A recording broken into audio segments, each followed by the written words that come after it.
Hello, welcome to Web App Wednesday. How is everybody doing?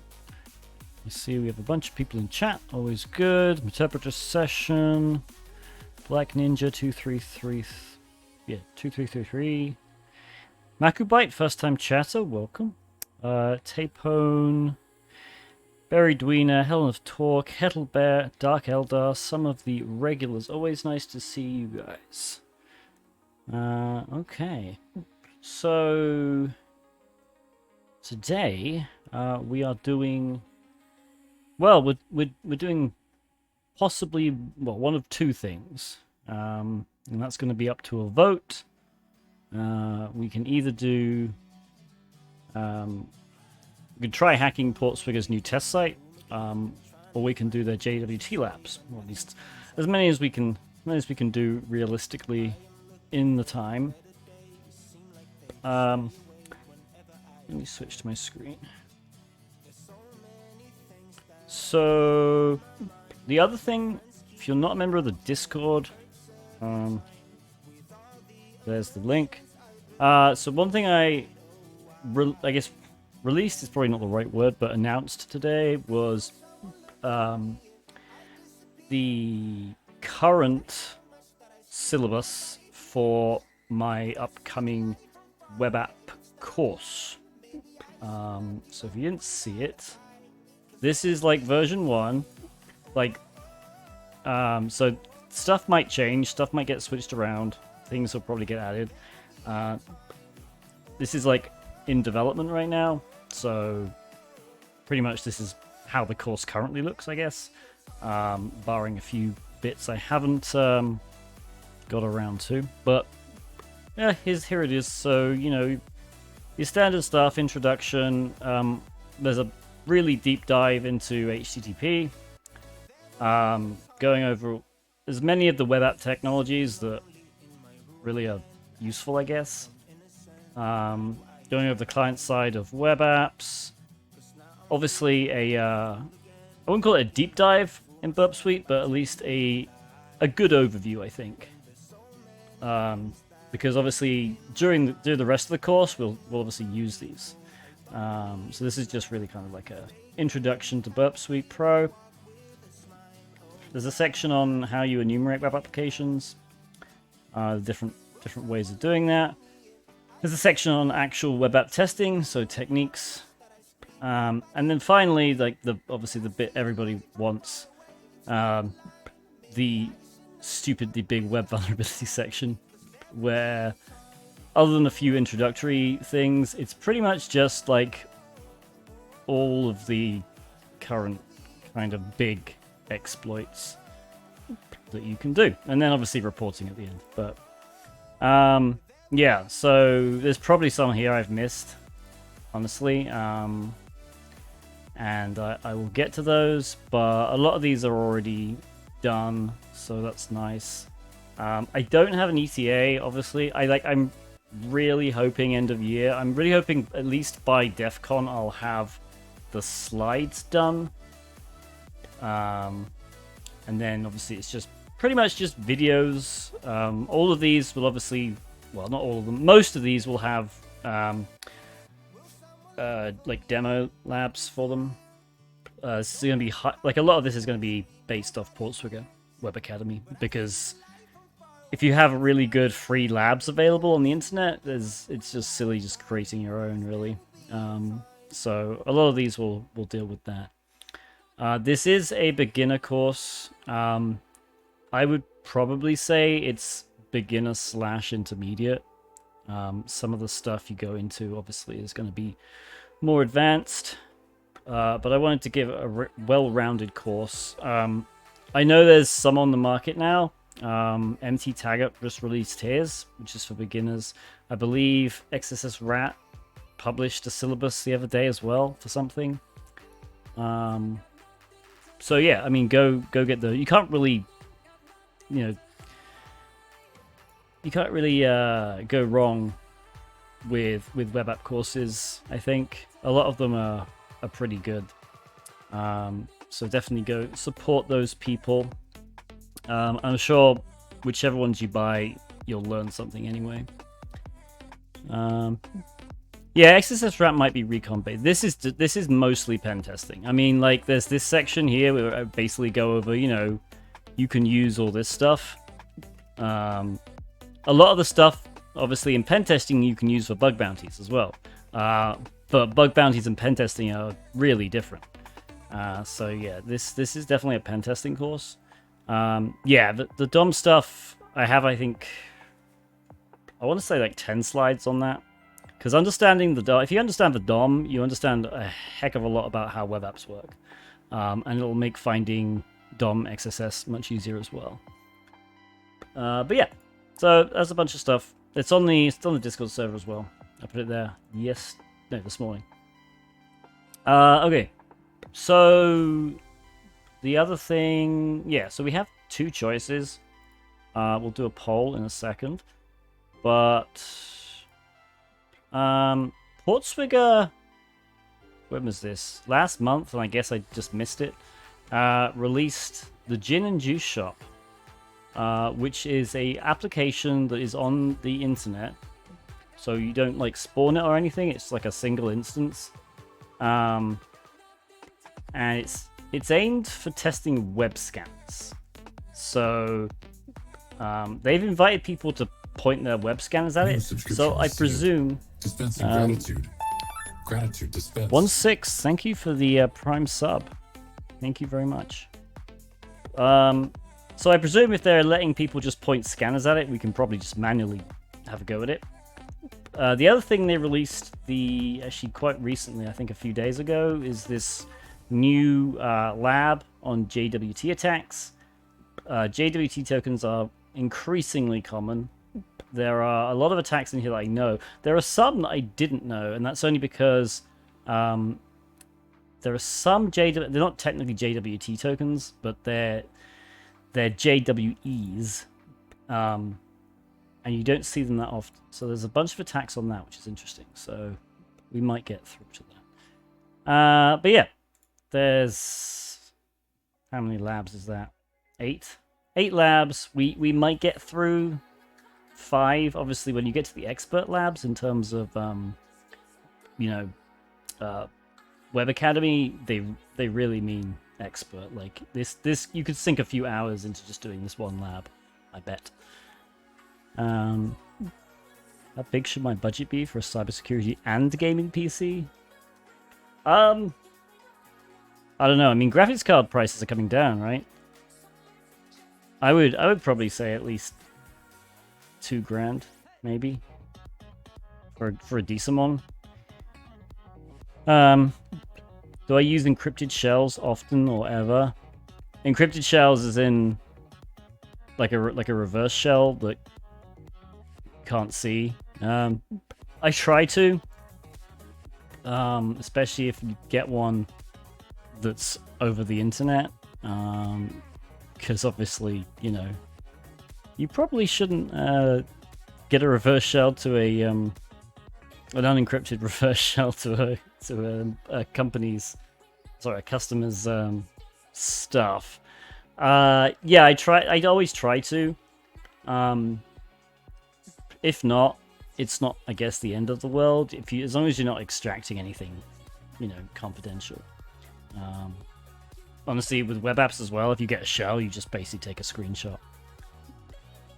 Yeah, I mean, there's a bunch of them you can do. So, yeah, easy enough. All right, so let's do... Actually, firstly, let's start Stream Raiders.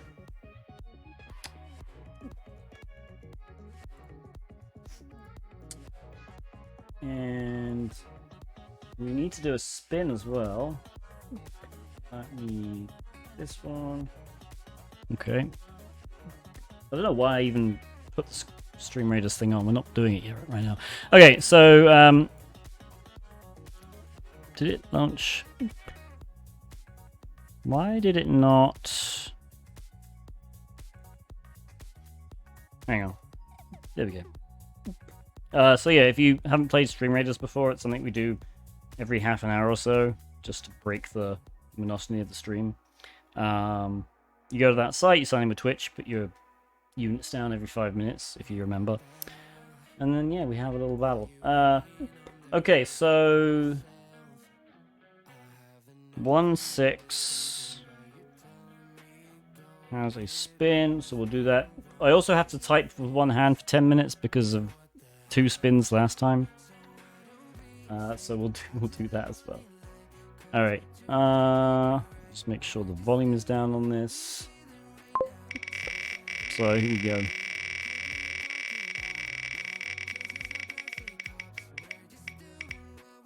There we go, start off with a gift sub. Alright, I figured this out, I could do this inside Streamlabs. So we're gonna gift a sub, complete purchase. Which means, because technically I bought a sub, well done, 0x Onion, I can do a spin again. New subscription received. Dispensing gratitude. There we Gratitude go. dispensed. Oh good. Give a cool pro tip. Okay. Let's give it a cool pro tip. Here's my cool pro tip. Actually, I'll give you 2 cool pro tips. If you're using Burp Suite Pro, and you probably will, or even if you're using Burp Suite Community, to be honest, for the first one, don't use Decoder. Decoder is crap.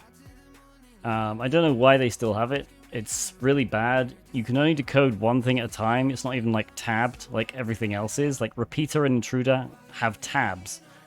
Decoder doesn't. Instead, just install Hackverter, which is way easier. And it has tabs, and it has all these lovely options for doing everything. Yeah.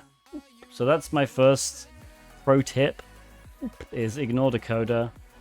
Hackverter, and Hackverter should be for, it should be for community as well, I believe. Actually, I can probably just check. Hackverter. Yeah, it's not a Pro extension, so you should be able to install it. The other one is, if you have Pro, and you're still using Burp Collaborator Client, right? Don't use that anymore. Use Taberator, which is a Pro extension. But every time you open Burp and you open the Collaborator client, you can obviously generate as many payloads as you want and poll and everything like that. But once you close it, like any further interactions from its payloads will be lost. In Taberator, it remembers them all, and it's kept within a tab instead of its own window. So you don't close it at all. It's just there. So I would definitely use this. Okay. What's Portswigger's new test site? It is this one. The Gin and Juice Shop. So we can have a look around.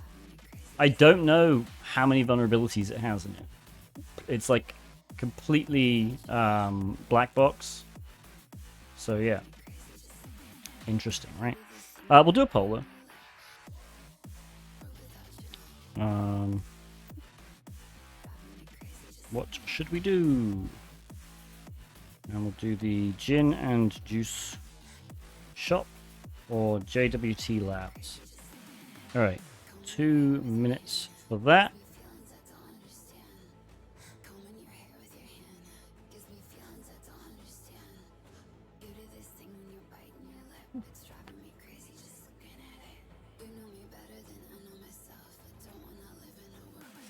Alright.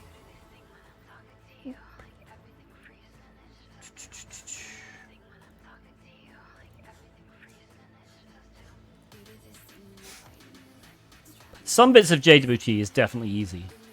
Like the non-algorithm attack is mind-bogglingly easy.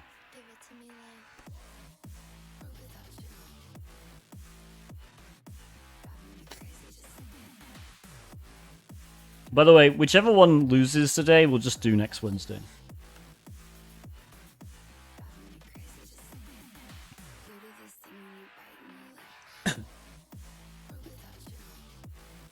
I think you've still got about a minute left to vote.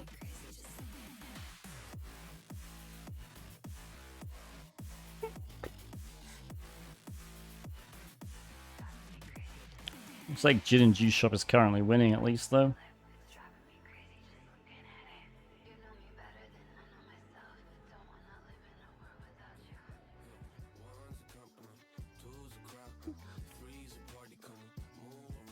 But 30 seconds left, everybody.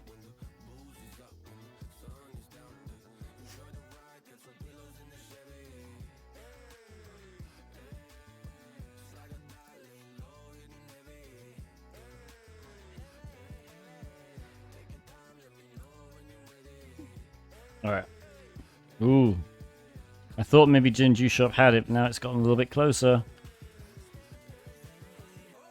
Okay, yes, it's gonna be Gin and Juice Shop for sure. There we go. Alright.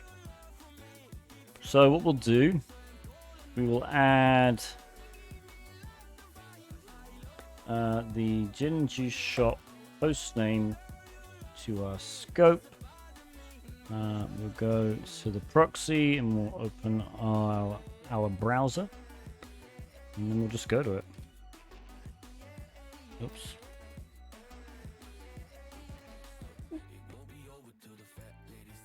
Okay, so what's the scan me header?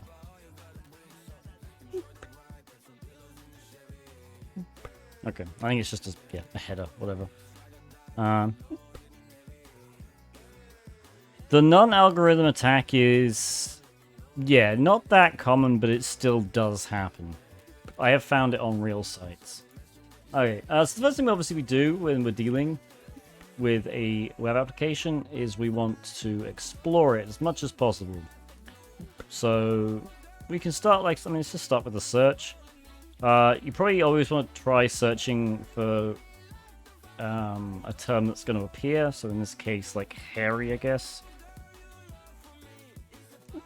Alright, we notice that it's gone up in here to the search. It's reflected back here. So if we changed it up here, it goes down there. So I mean, we can make another. Obviously the thing you want to test there is stuff like XSS, right? But also we could try some SQL injection. If we view the post, get a post ID. There's comments. It doesn't look like you can post comments unauthenticated, at least not now. You go to products. You have filters, okay.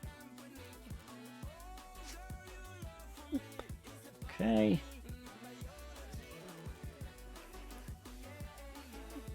Don't know what that does. That's interesting.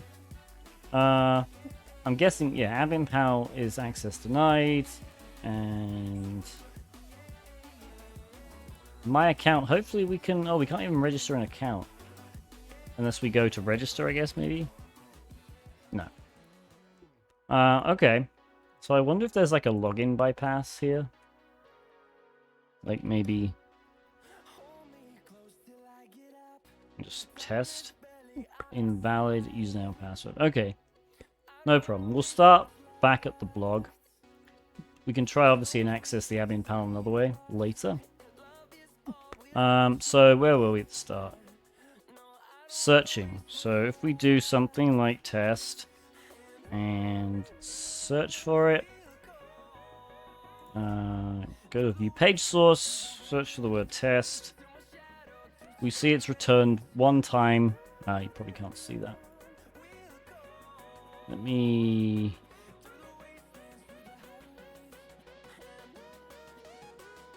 Okay, it's returned one time, right?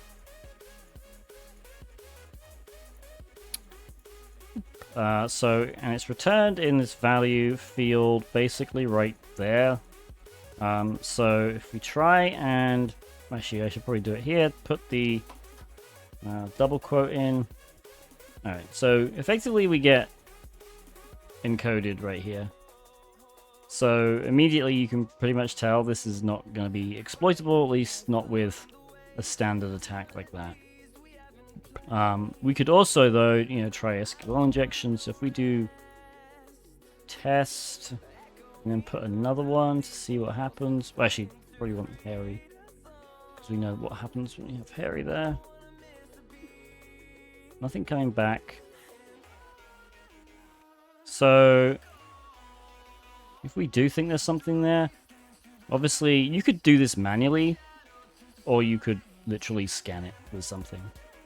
So we'll scan it and see what happens. So what I'm going to do is I'm going to select the get request that generated that contains the search for Harry, and we're going to send it to intruder.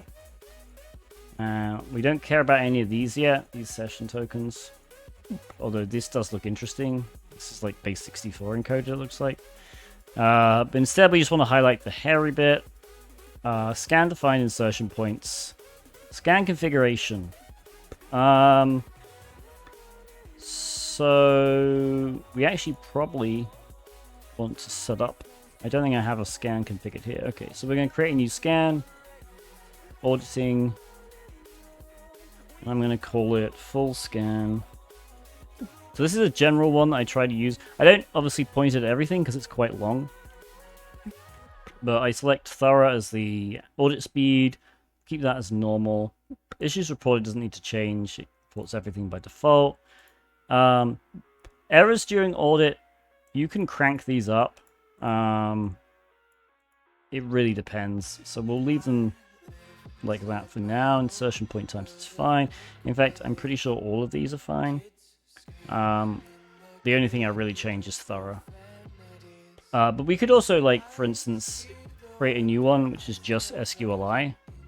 We obviously still want to be thorough here, but with the issues reported, you want to select individual issues, and then pretty much you want to Control A and disable everything, and then do SQL, and then put some of these, and that's actually pretty much it, because this is like client-side stuff.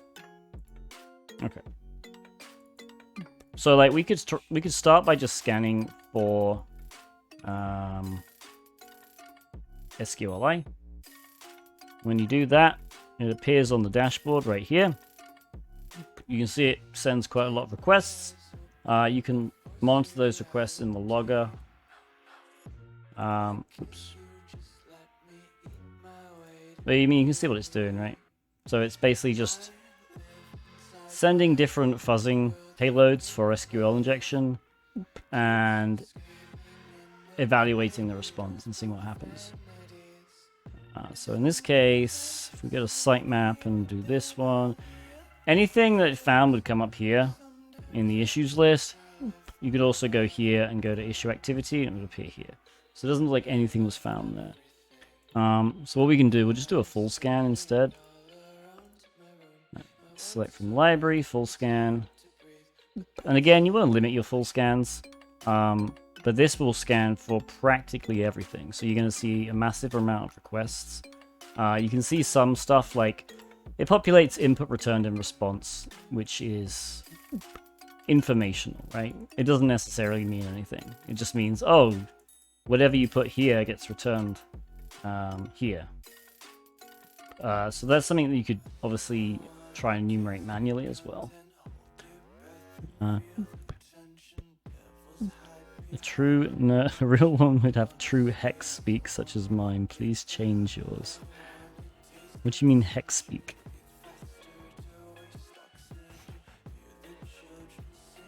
I'm not entirely sure what that means, but there we go. Okay. Request URL override. Okay.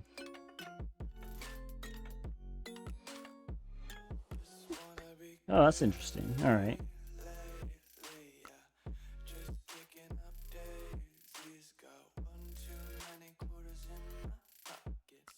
So I wonder...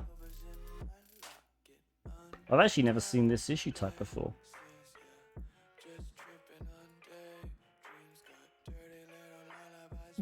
But I wonder if... maybe we can use this to, like, get to the admin page?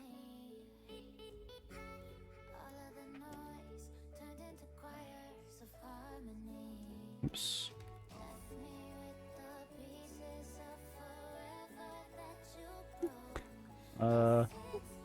We can. All right, there we go. That's our first little bug that came out of literally an informational issue, right?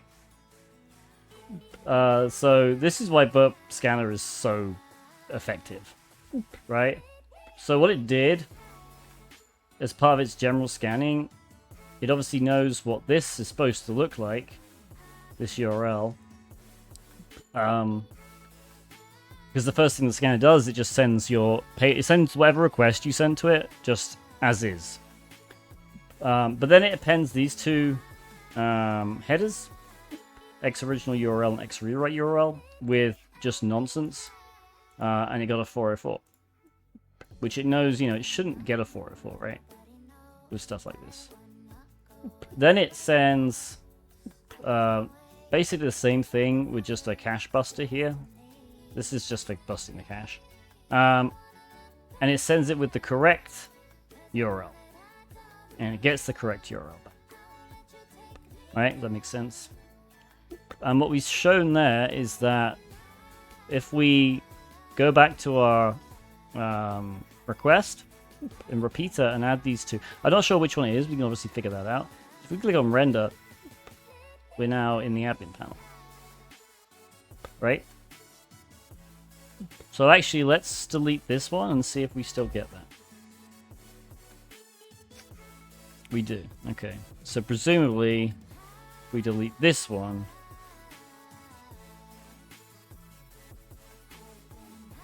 right. So it's not the X rewrite URL, it's the X original URL. Oh, we should do that. So this is some weird. This will be handled by likely the web server itself or some intermediary between you and the web server. So it passes the X original URL. The only reason this happens is in case of proxying. So usually this header is reserved for proxying stuff. But yeah. Any questions about that one? Because that was it's pretty easy to find.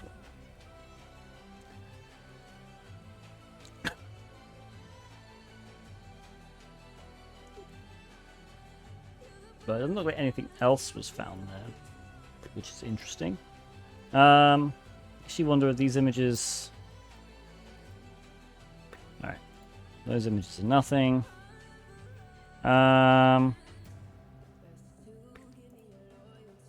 So, we can actually as well.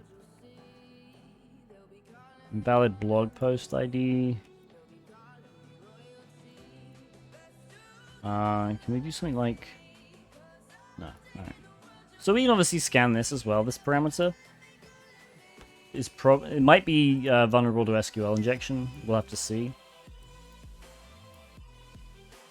Did I... Yep. So again, test for SQL injection. We don't want to test these session cookies yet. We do that, scan defined, and then we can just add, because we've already defined the SQL scan, we can just add it to the task. And then you'll see it'll start going up again. Obviously, you can also scan this with SQL map. SQL map is like what you really should use for stuff like this. The SQLi scanner in Burp Suite is pretty good. It'll find like 99% of them, probably. But yeah. Alright, what else we got? Products. And again, I don't know how vulnerable this web app is. I presume it has at least, a few vulnerabilities. It's aimed at automated testing, though.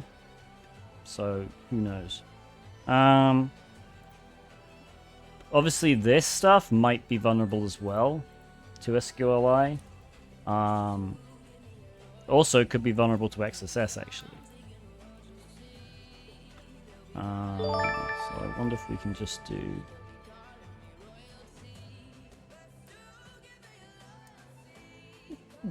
Alright. I mean, let's just try standard XSS. Well, actually, let's try just HTML injection first.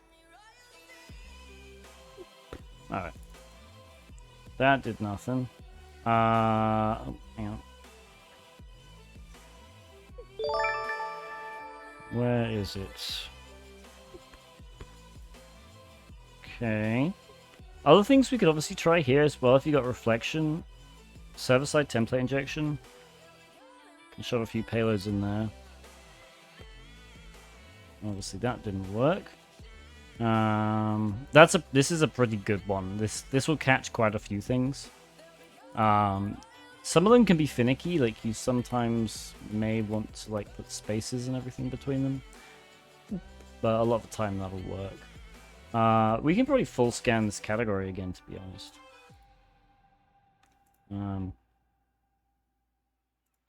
Because obviously the advantage of full scanning is you get this stuff, right? You get the information. Like, a lot of the time, full scan will find stuff, but even if it doesn't find stuff, it'll at least flag interesting things. And actually, if you add... I haven't got this Burp Suite Pro configured to how I usually have my work one configured. Because usually there's a ton of extensions which add scans. Like, Active Scan is great. What's the other one? Backslash Powered Scanner is crazy. In fact, we might just install that. To see how that goes. Intruder. We'll take a look at these cookies in a minute, actually. So we'll send that as a full scan.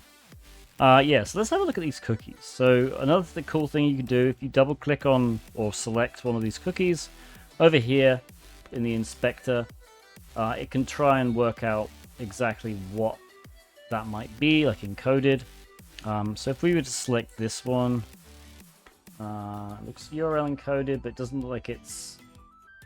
Let's guess URL encoded. Is it base 64 though? No. And these actually are AWS URLs. Sorry, cookies. So this might not even be anything.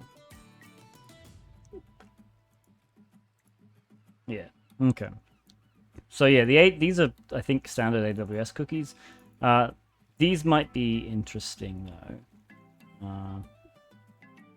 We would obviously need to find a... Well, I guess we could... One thing you can do is try SQL injection on these, because obviously tons of stuff is vulnerable to SQL injection. Session cookies especially, because if you think about a session cookie, what's going to happen, the web app is going to take it and try and match it to something in the database. Did we find anything? Oh, we found SQL injection. There we go. So it found... Okay, so it's based on content length.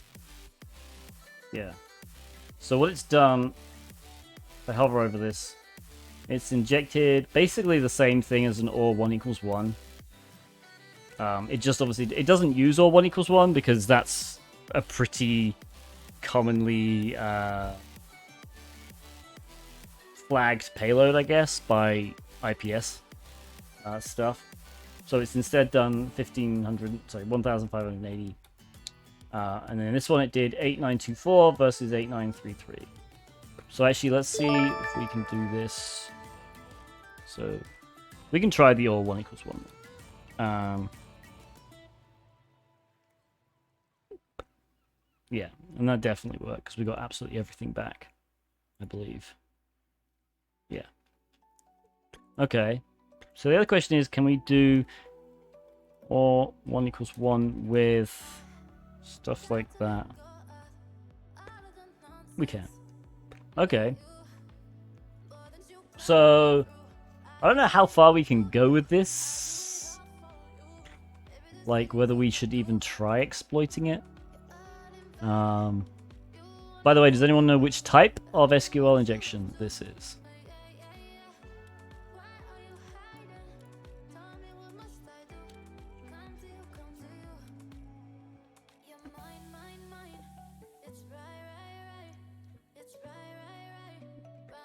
Points to the person. Boolean, exactly, yeah. So there's no information coming back on the page about the database itself, right? Or about the injection itself. Like, if I was to just do that, right, you don't get anything, but you also don't get an error message. And also, this is just being reflected back. Whatever I put there, and there's nothing like based on this value here in the page. So I don't think it would be union, because for union you have to have something based on this accessories value. This is, but this is likely static. Because the point about union is you need the query to be able to select something. We could, I guess, try it. Do union select 1.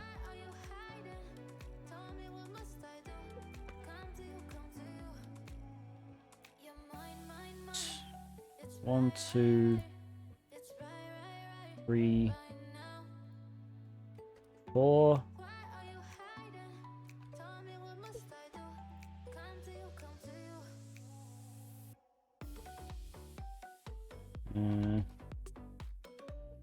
Yeah, I mean, we can go through until we really trying to find it.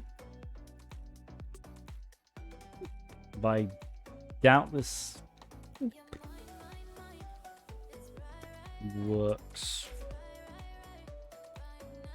Yeah, I mean, it would be a ridiculous number of columns. We could try like null.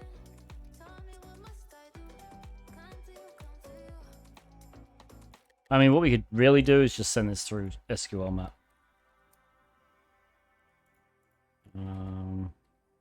I'm actually gonna copy this bit.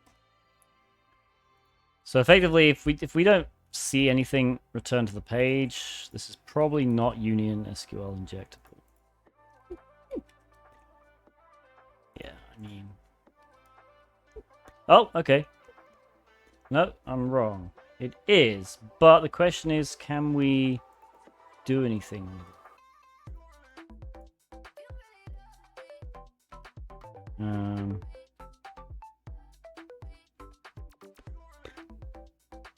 So I wonder why that didn't work before. Okay, right, probably because, yeah, one's a... Alright, that's probably not injectable. We can just try strings. Try 2 here. Okay, what happened there? Oh, okay, there we go. So, what did we get? So, obviously, this is like the rating field, I think. Try 4 here. Alright, no, this is union injectable. Okay, my bad. Yeah, because we could presumably... well, we might not be able to do...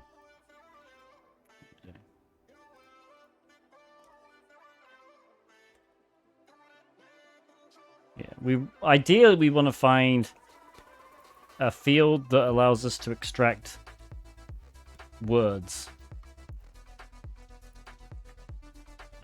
5.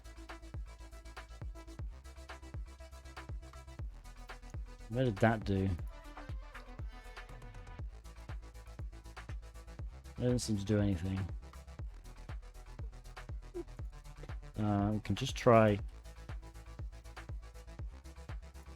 Alright, hang on.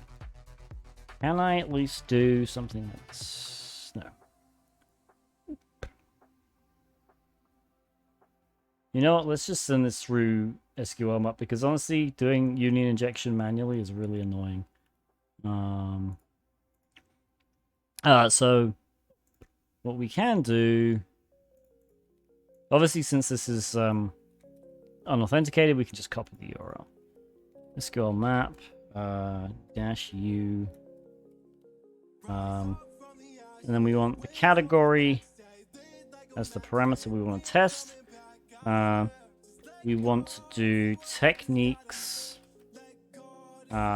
union, and let's just leave it at that for now and see what that does. It's technique. I always get confused. Okay. Yeah, we'll use those. Recommend only perform basic unit tests Do you want to reduce the number? I mean, yeah, we'll just reduce it for now and see what happens.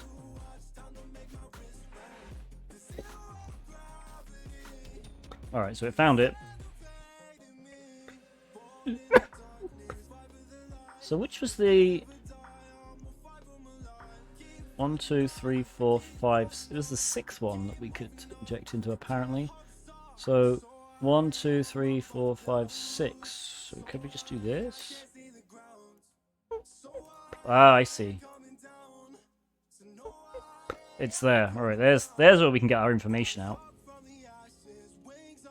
Nice. I guess I didn't notice that the first time around.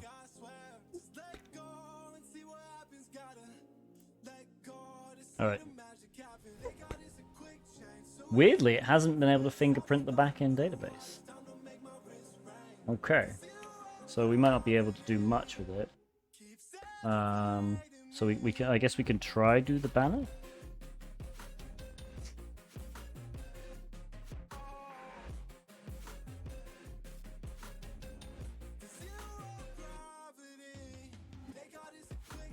No.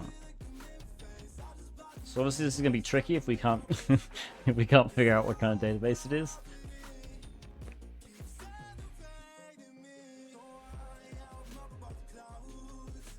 I wonder if it is Oracle, it just can't access the banner. We can see what else we can access. -HH is great. So we could do like current DB, that's usually okay to do.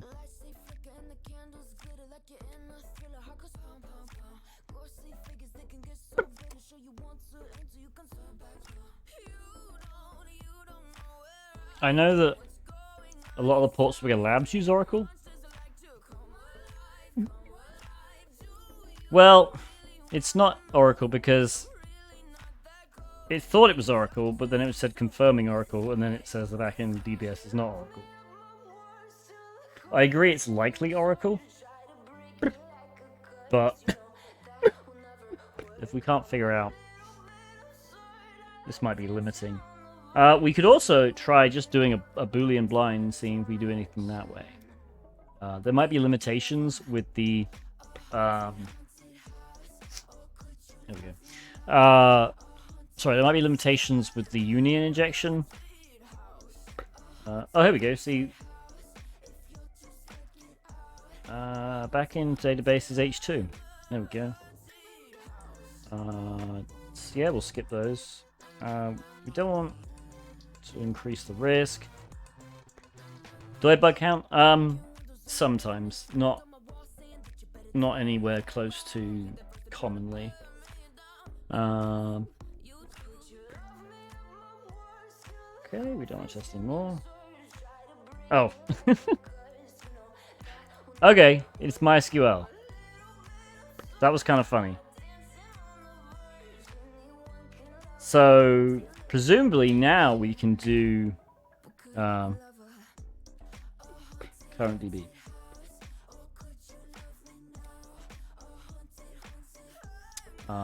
Okay, we might be able to do something with like hex. It's also entirely possible they've got something that prevents SQL map. I don't know.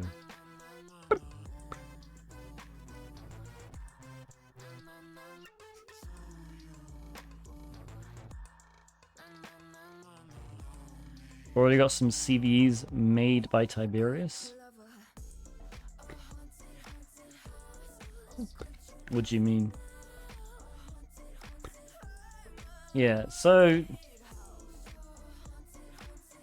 they might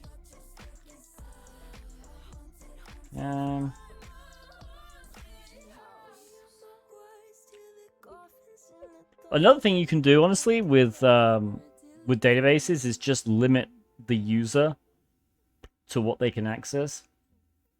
So for instance, the user doing this SQL statement, like executing it, may only be able to access the table with all of this stuff.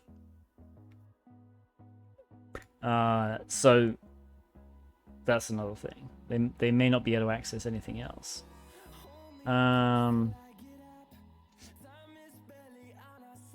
We're not gonna continue this much longer. I expect that's what they're doing.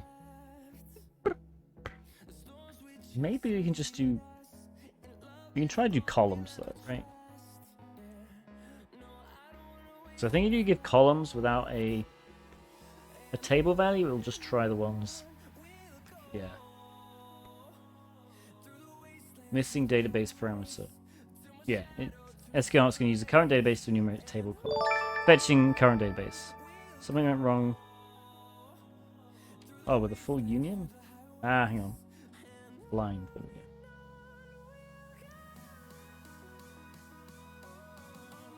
I have a few CVEs. Yeah, for whatever reason, it doesn't look like this SQL injection is doing anything. And I presume if we try something like version here, get the page source. Yeah, it just reflects back version.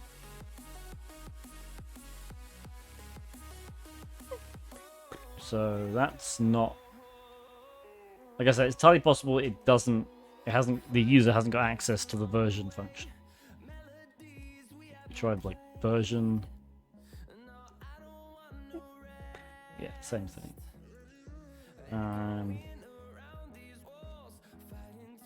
But interestingly, something like concat, oops, foo and bar worked, right?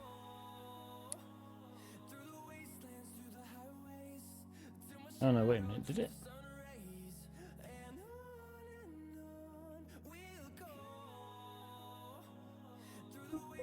That didn't work. What was the original?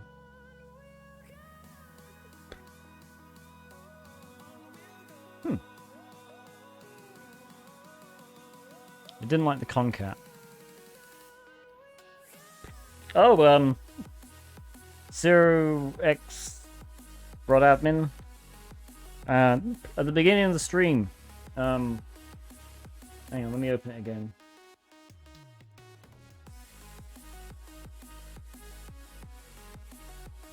I have released this on my Discord, but this is the current course syllabus. So yes, I'm still developing it. I don't have an ETA. Like I said, I'm hoping to have at least all the slides done by DEF CON, and then I'm hoping to have at least the videos done by the end of the year. Alright. I say...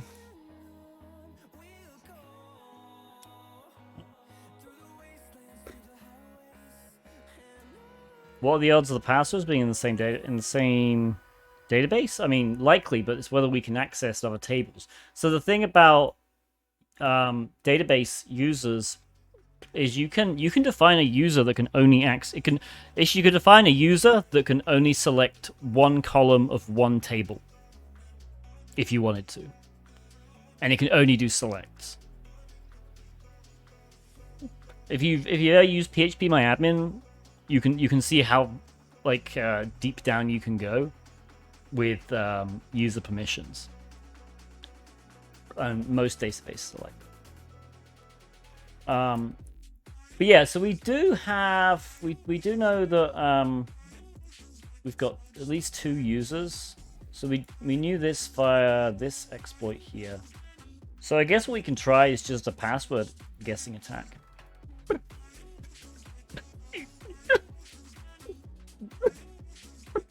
I mean, we found the SQL injection, right? This is definitely SQL injection. You can't do anything with it, but that's probably just by design. Like, again, this site is aimed at scanners. And Burp Scanner found it. So Burp Scanner confirmed the SQL injection. It won't do anything else. And to be honest, no scanner really should. That's why you have manual pen testing. Alright, let's try, who do we have again? I mean, let's I guess we could try Wiener with the Peter username, which is usually what it is. No. Okay, we'll try Wiener. So we do this. Go down to this post request. Obviously, the thing you want to check is that we can actually send this again.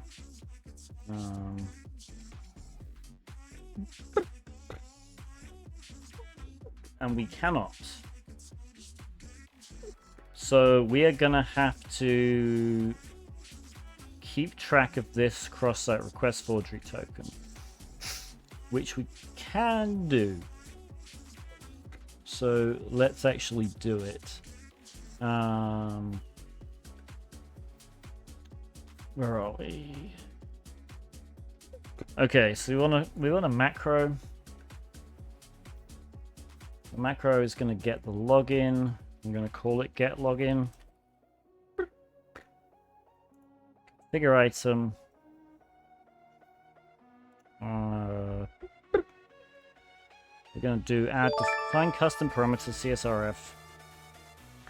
And then we're going to find the CSRF token here.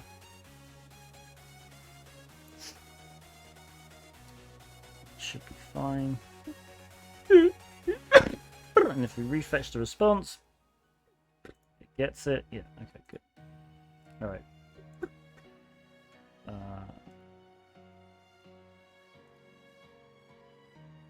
Sorry, let me just make sure that's going to be... I'm going to add name equals value here. Sorry, name equals CSRF.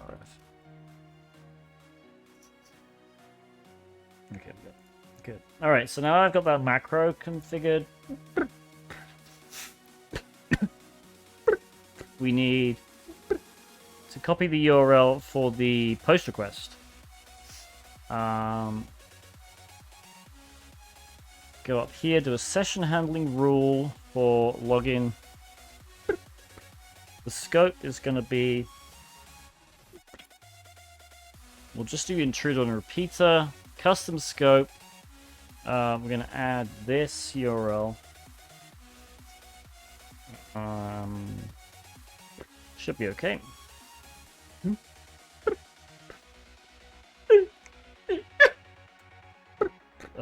We also actually do want to restrict request containing these parameters. We actually want to do that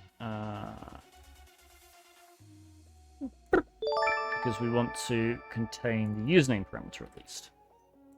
So we're going to edit this session handling rule.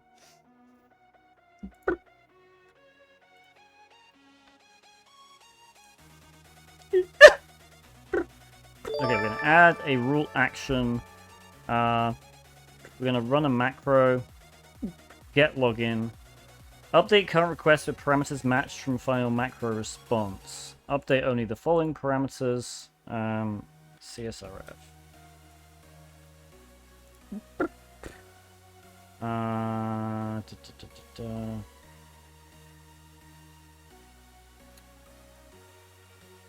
Actually, hang on. I think what we need to do is...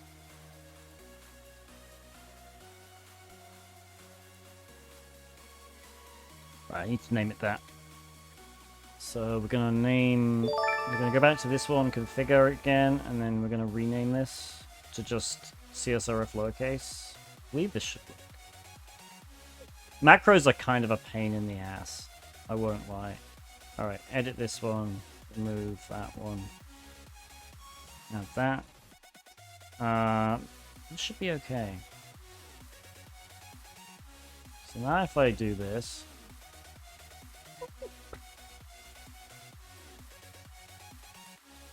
Haha! It works. Okay. So what I just did there... let me turn it off. So we ran into a problem which was when we tried to log in, it works the first time, like here, right? But then if you resend the request with the same cross-site request forgery token, it says invalid because it's changed it. Now, if you can get the current cross-site request forgery token just by visiting the actual login page, right? Which is what we did here with this get login. So all I did, I configured what's called a macro. So it's going to send this get login request. And I configured it so it extracted the CSRF token and named it CSRF. Then I created this session handling rule, which runs the macro get login. It's going to update current request with parameters matched from the macro response, which obviously is cross-site request forgery. It's only going to update the cross-site request forgery one in the post request for the login. It'll update the cookies, sure, whatever. That's all you need. And then the other thing is the scope. So I only wanted it to run an intruder and repeater. I don't want to screw up my proxy. Ordinarily, you would enable scanner and extender as well. Probably even target. Just because you want it to... If you're testing login, like for SQL injection or something, you can do that. The other thing we need a custom scope, because we only want the macro to run when we're going to this login page. But we also only want it to run when it's a post request. You cannot, unfortunately, tell it to do that. But what you can do is you can restrict it to requests that match certain parameters, right? So in this case, a post request has a username parameter in it, but a regular get request, right, like get login, doesn't. So effectively, the macro is only going to run when it sees this request. Alright, so what we can do now, send this to intruder, clear everything, add the thing around the Peter username, we can add a list, passwords, that's all good, resource pool is fine, let's do a grep extract, we want to refresh the response.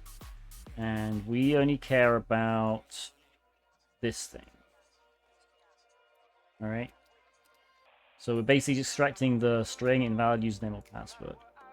I think we should be able to do this. Yeah.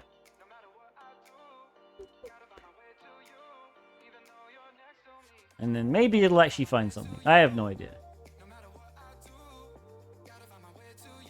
But effectively, all we're looking for, really, is a request which does not have invalid username or password in this field. But you'll also see how every single request, it changes the cross-site request forgery value automatically.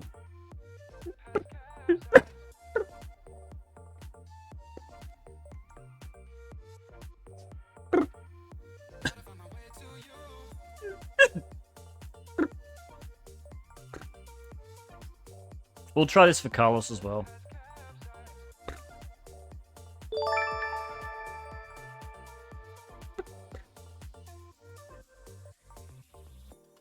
But now, actually, we also can just scan the login as well.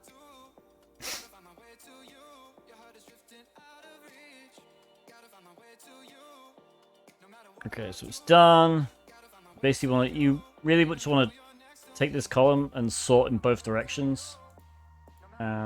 And obviously, they're all invalid username or password. You could even do, for instance, just to make doubly sure, you could obviously just do a filter here, negative search, and it'll show all the requests that don't match that, and obviously there are none. Okay, so now we can just exit this, we don't care about that. Go back to positions, and we can change this to Carlos. Start the attack, or that's what we need to do. I guess we could just probably actually do this as well.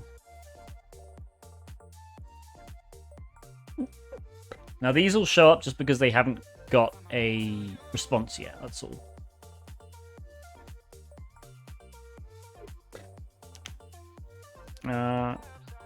Hey Enigma, I'm good. How are you?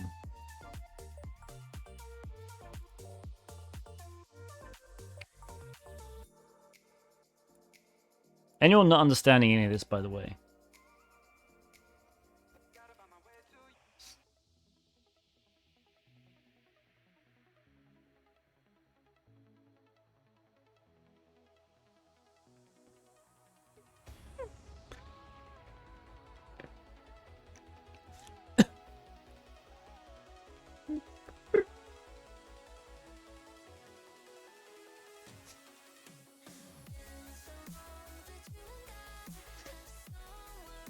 He doesn't have a trivial password? Alright.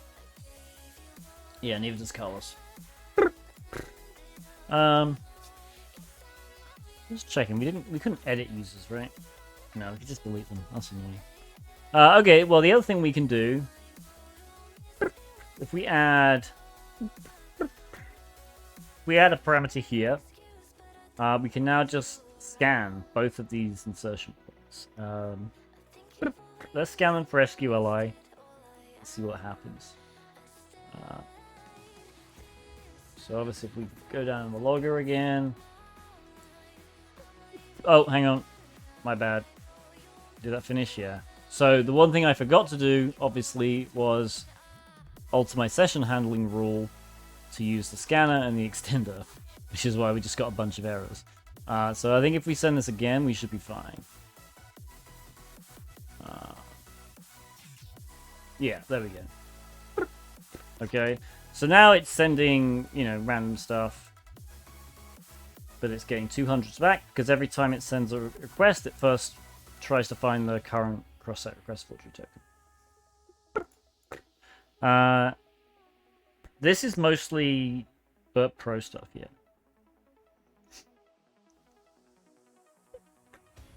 So, I mean, this site was designed for scanners, right? That's part of what they say in their thing. We heard a lot of you have been problems finding a truly dope vulnerable web application to wave your scanner at.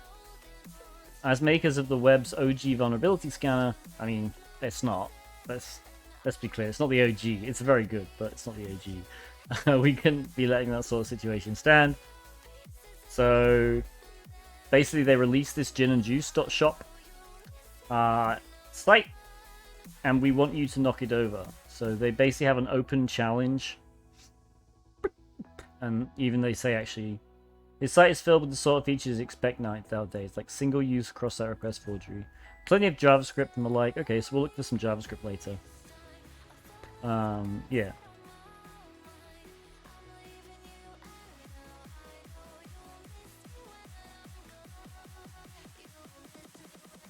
Alright, go back to dashboard. It looks like it finished the audit and it didn't find anything. This was the one from before. We could just give it literally everything and say, hey, do a full scan, screw it. Alright, let's try other things. Said there was a bunch of interesting JavaScript.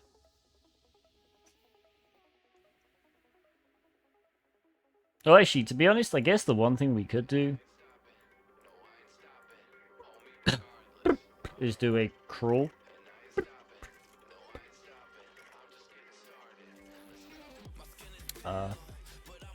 That's fine. Scan configuration, select from library. Let's do the most complete. We don't have a login sequence, but if we need to, we can add one. Let's just do that. Screw it. Let's see what happens.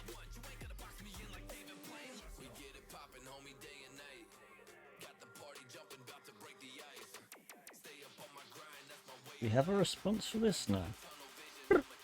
So pretty much it's just gonna scan it and it's gonna add everything it finds here.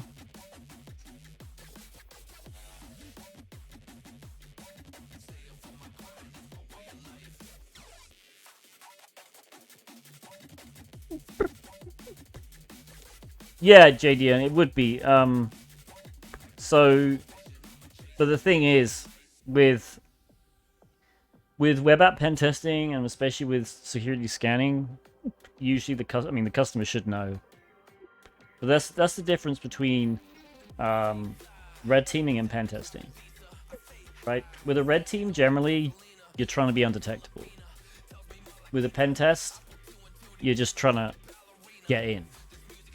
And especially with web app pen tests, and especially web apps that are public, the customer doesn't want you to be undetectable. They want to know what's wrong. Because the ultimate truth is you're basically having a week to scan their entire web app, and attackers have years. So even a noisy scan, if you send one request of that noisy scan every hour, suddenly that's not so noisy anymore. And attackers can have that kind of patience. Unfortunately, pen testers can't. So we got 34 quests. So actually, we can actually filter here. Showing all items. We only want really 200s.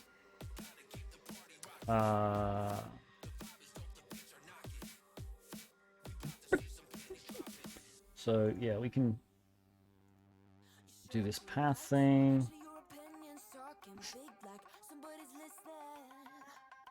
You're right, yeah, the scope of work. There are some customers who want there are some customers that want to keep their intrusion detection systems turned on throughout the pen test. That's perfectly fine. We generally advise against it, and if a customer does say that, what I'll usually suggest instead is that you turn your IDS off for the first 4 out of 5 days of the pen test, right? And then on the 5th day, you turn it back on again, and I will test everything that I found in the first 4 days and see what is caught by the IDS, right? And that way you get the best of both worlds, because some companies want to know how good their IDS is. We got a bunch of stuff here. One thing that it looked like we had was some kind of API, I think.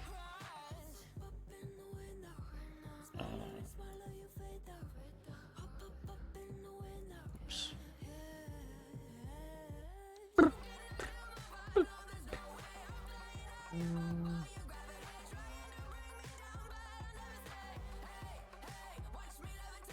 Oh, we may have hit the yeah. Okay. All right, let's go to this. Sorry, not that. This. So there's this product search results thing.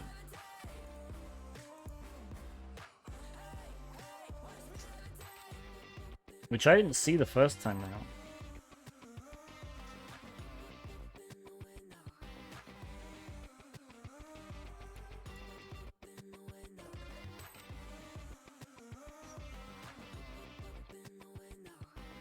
So I wonder if it's what happens when we search for something. Product. Well, actually, we can't really search, can we? I'm gonna zoom out.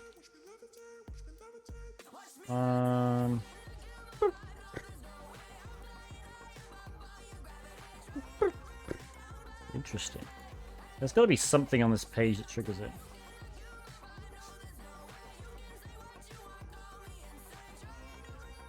Oh no. Oh, maybe it's this one.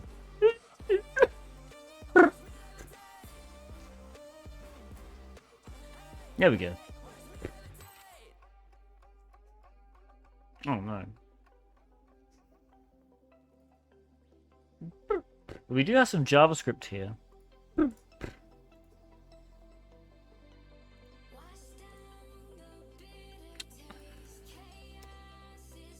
Come on.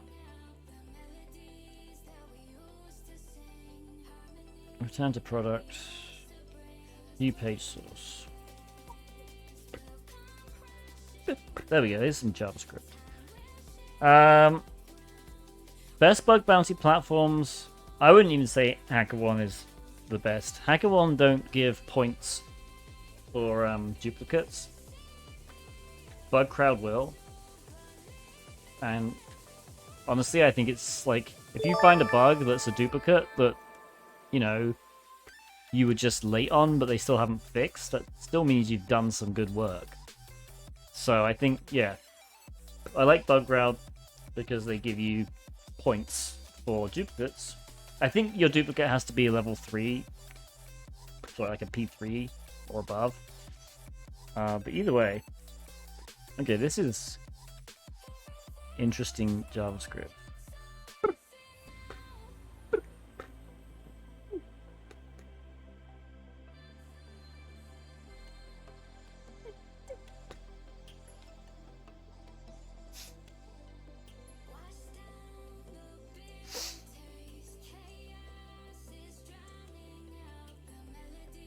Hmm.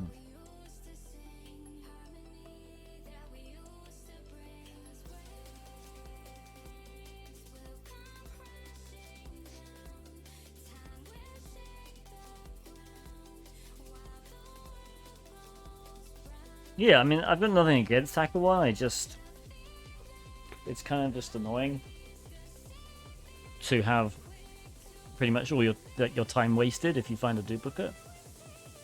It's not your fault that it was a duplicate, you know? So that's why I prefer bug cram. I've heard good things about Integrity as well.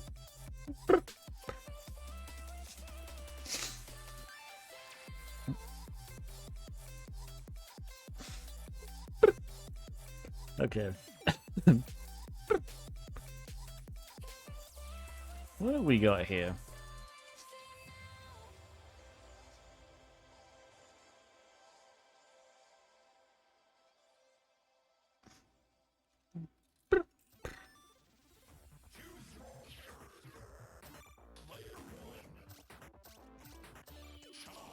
This is weird because it takes 3 values, but it's only been given 1 here.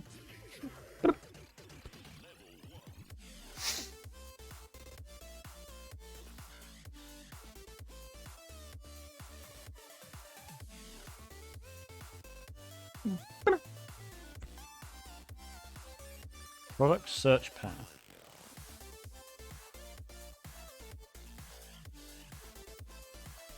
So it may be something like...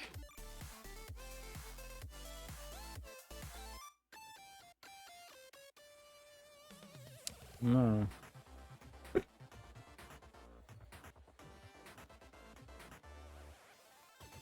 This JavaScript is interesting. Oh, hang on, I think...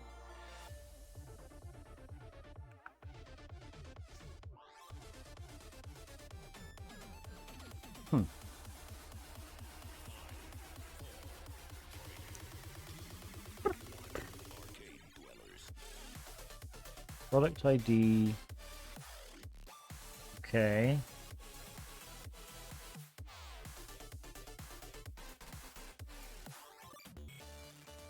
Yeah, this was a weird one. Unless we can do something like this. No. I'm not entirely... I mean, there's presumably some DOM XSS in here. Not entirely sure where it is.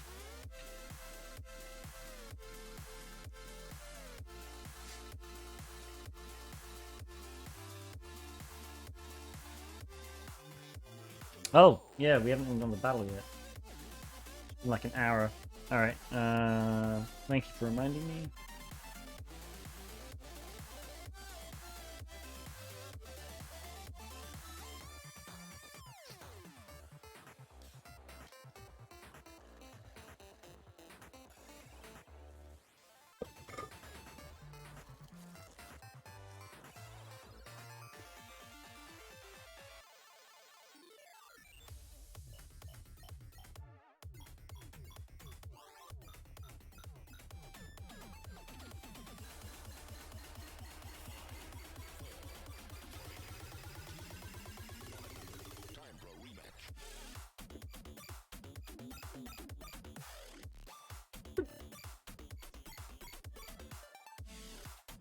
Are we attacking a dinosaur right now?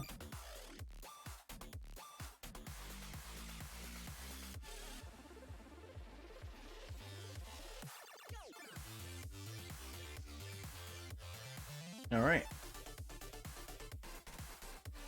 What an effecto.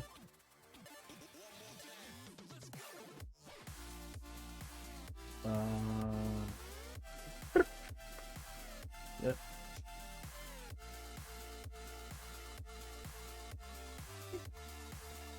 Yeah, I mean, this presumably could be something.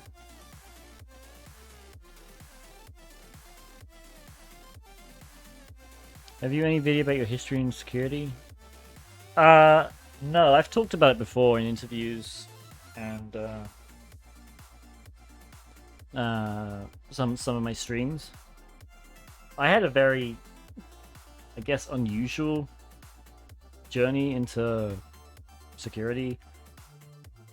Like, I pretty much entered the industry with absolutely no experience, so I didn't even go like the sysapping route.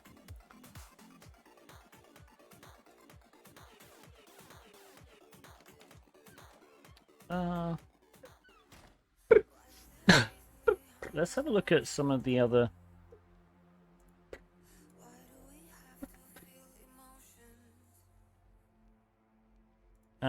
Filter, no. Product ID. We haven't scanned the product ID, so we could definitely do that. At least I don't think we did. So the other thing you can do is, obviously, if you did a scan, you can go to the view details, audit items, and then you can have a look and see what you've scanned so far. So we haven't scanned this product ID, so we might as well. Let's just do full scans for everything. Okay. So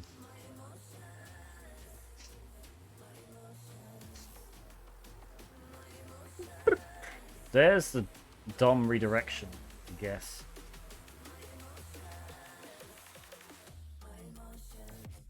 Alright, so I mean that that found it pretty freaking quick.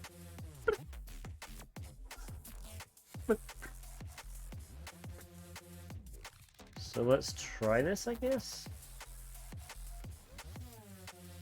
So what it's saying is, if we do that, presumably we actually want this? No.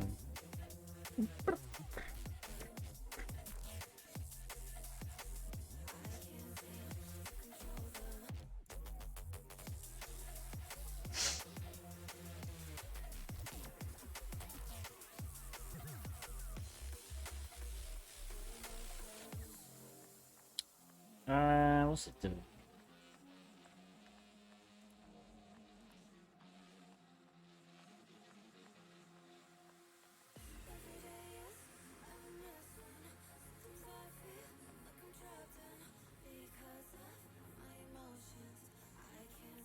They just like read from location.search and passed the XHR open. I mean, yeah, that was obvious from the other stuff. The question is how to exploit it, because this doesn't seem to actually work.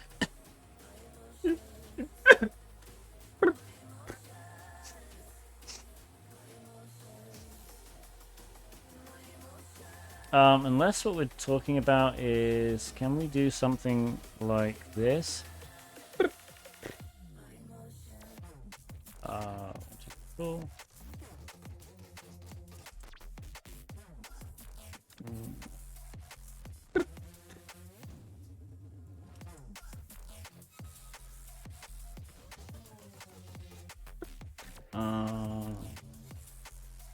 Yeah, I'm not sure about this one. This almost looks like a false positive, but I'm not entirely convinced about it.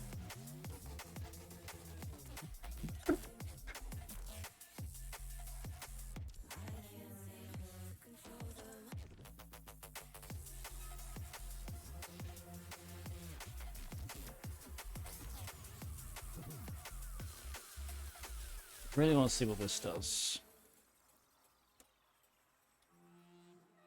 Decode this thing.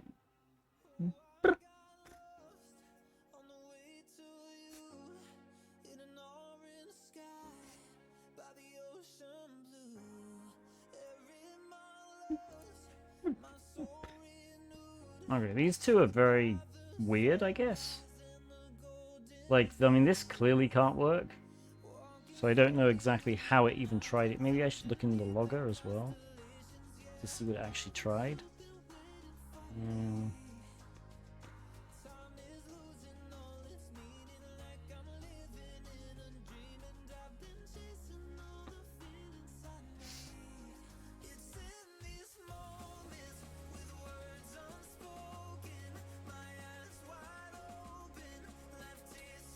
Yeah.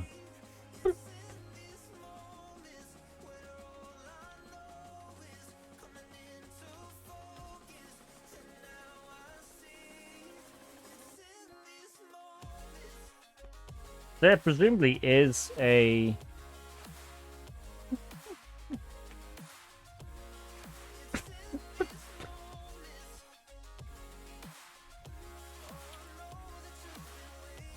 Hmm.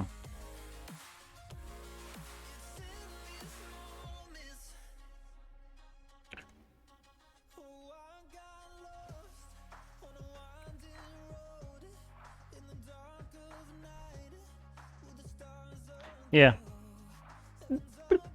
Yeah, I know Dom Invader. The question is how it's exploitable.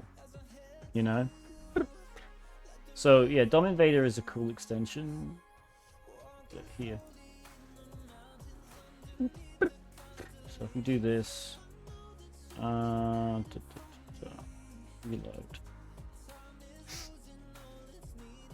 Yeah, we go to inspect. We go to Dom Invader. Inject it into the URL. Yeah, you get invalid product ID. Inject it into forms. Search for canary. Nothing. Yeah, so it is weird. Right. This one wasn't XHR, and this one was XHR. This one... Oh, hang on. Would you say X... Yeah, so this was XHR to open. Yeah, I'm confused about this one, honestly. This is why DOM XSS is so freaking tricky. Not even the scanners seem to find it properly. Okay.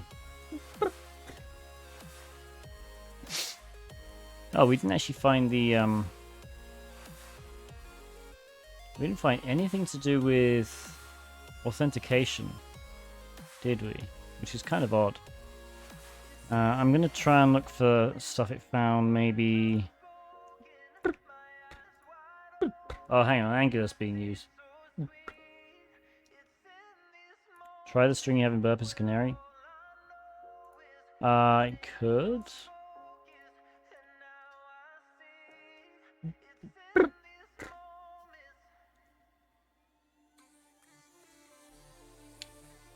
Maybe the whole thing? I'm not sure.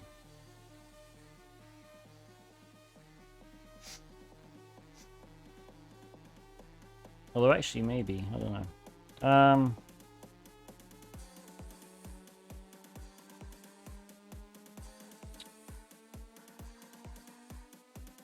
No, that's not the right one.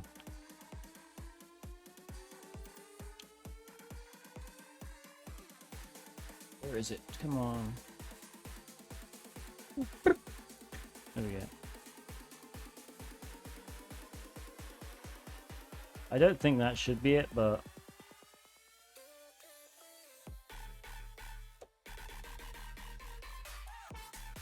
No.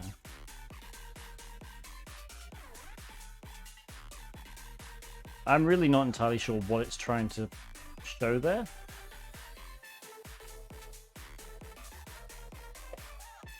This means that.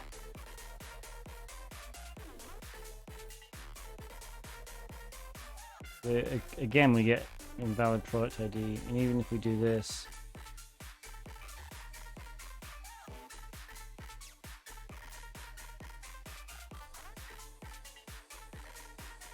is that doing anything interesting? Okay, that's doing something.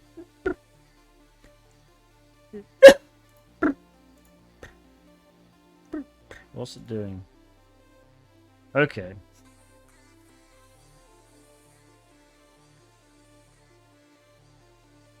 Okay, that's overriding the cross-site request forgery token. Okay, hang on a minute.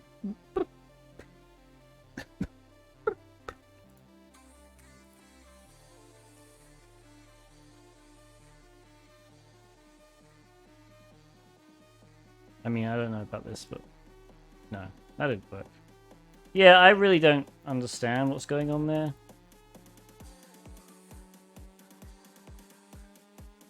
With that?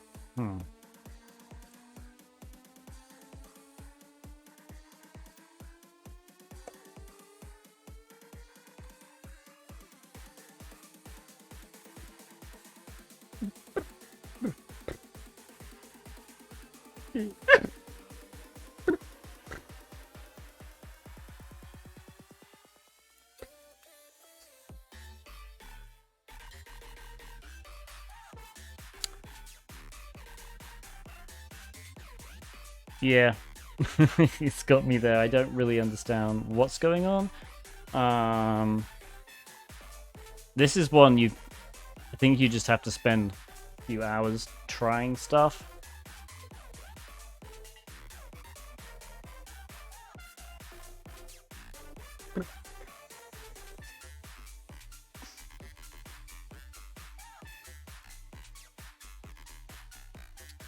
The other thing I can think of, the only other thing I can think of is going back to here, doing this.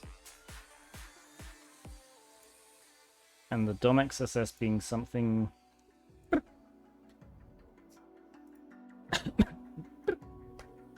with that.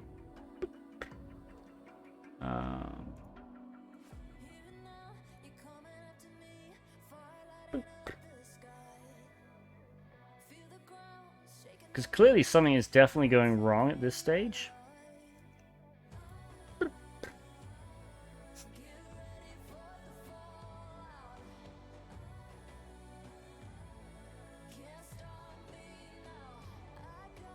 The question is what?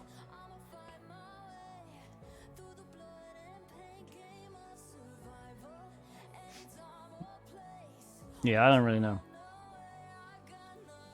It'll be interesting to see if anyone figures this one out. It probably has something to do with the fact that, yeah, you can... I wonder if we can actually do something in term equals test. Okay. So we can inject into the term field. I wonder if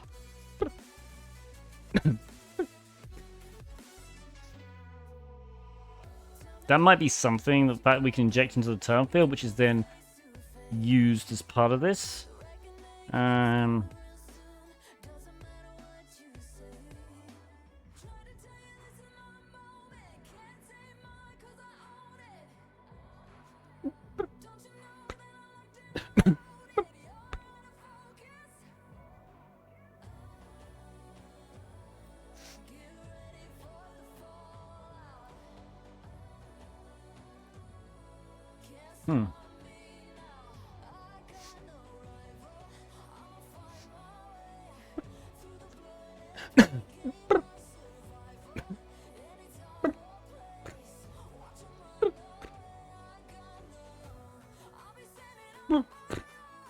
Yeah, the other thing is that it's the search term, which presumably is...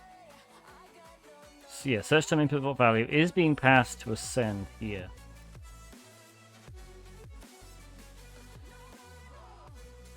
So I wonder what happens if you do a backtick, maybe?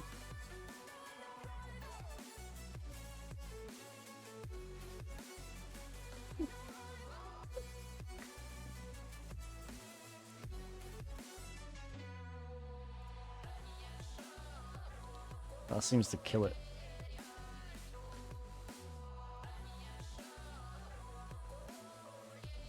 Test backtick. Works. And then again, 404s. Yeah, there's something weird going on here. Again, with DOM XSS, you kind of have to just dive in. This is quite complicated JavaScript code. But I imagine...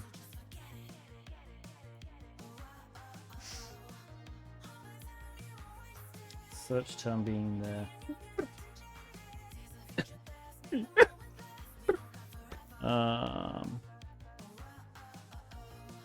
you inspect the element on the page...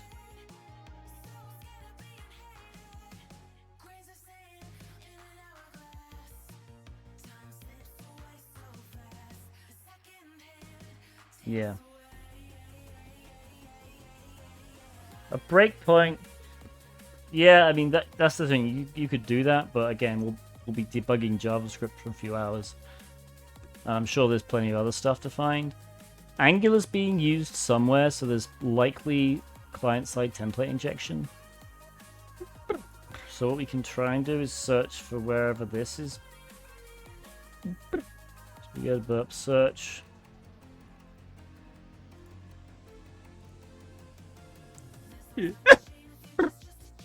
Okay.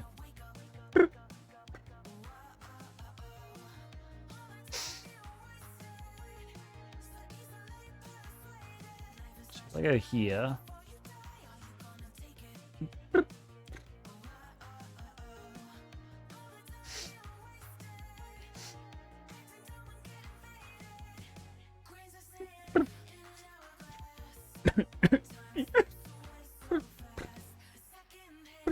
Okay. So the question is the term here.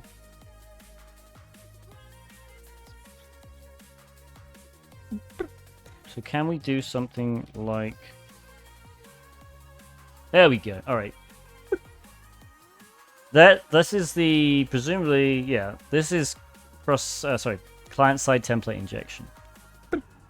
So the reason this was found, whenever you see Angular being used, so in this case, this Angular here, and especially if you see ng-app being used.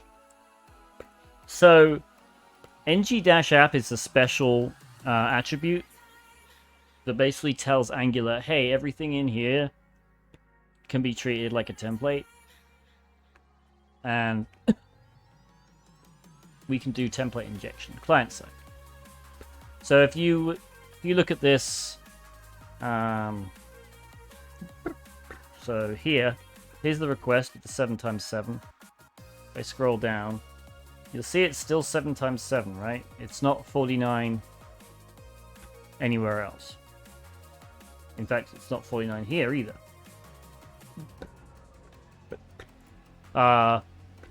But it gets converted to 49 here. And so what we can do, we can go to Portswigger XSS cheat sheet.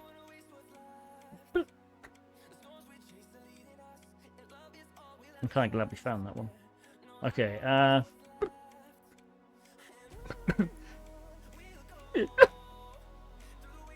we got Angular. So pretty much all of these are specific versions. The version we have was 1.7.7. So anything past 1.6, effectively, these are all ways to get JavaScript to execute using templates. Angular for years, every time one of these was found, would add some form of detection mechanism to their sandbox to prevent this from happening. You can see how well that worked, right?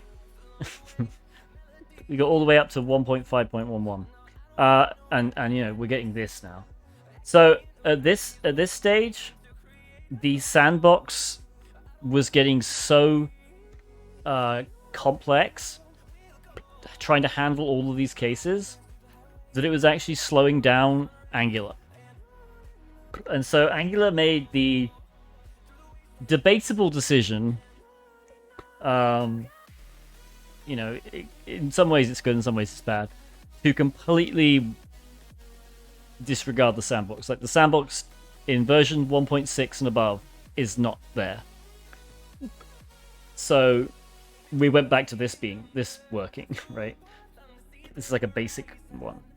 The reason they did that was pretty much, you know, they didn't want Angular being slowed down by all this, you know, code that tries to detect and sanitize templates. And instead, they pretty much just told the developers, hey, just make sure people don't, you know, insert dangerous stuff into your app. But I think if we do this, we copy this one, and put it up here, I think this should just work. Yeah, there you go.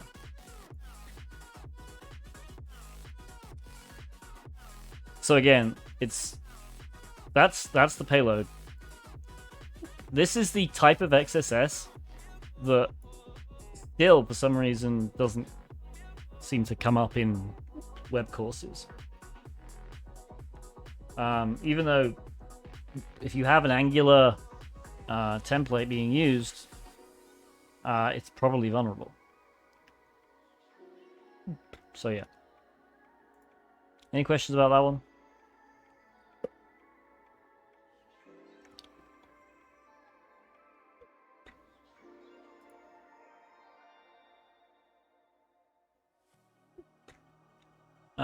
Okay.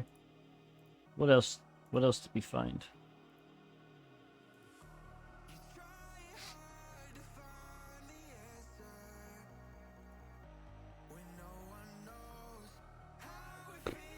Should I? Hang on a minute.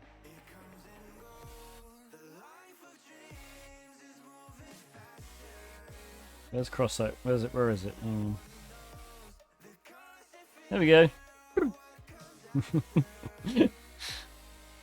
whole bunch of stuff on it.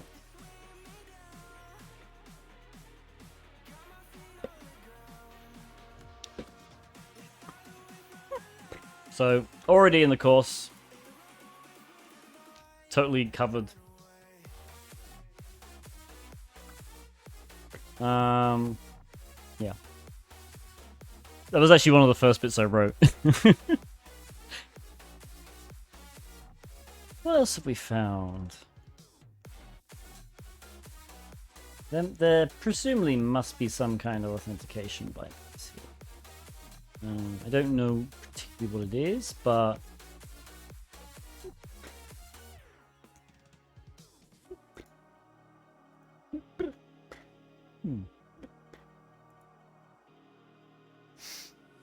well, one thing we didn't try is SQL injection on the cookie, did we? Yet.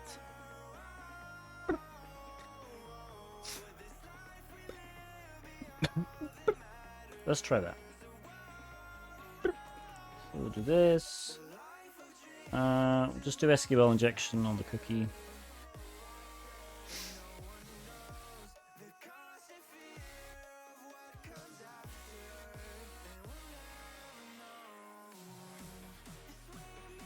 So this is basically just redirecting all the time. Okay. A vulnerable JavaScript dependency. Oh, here we go, yeah.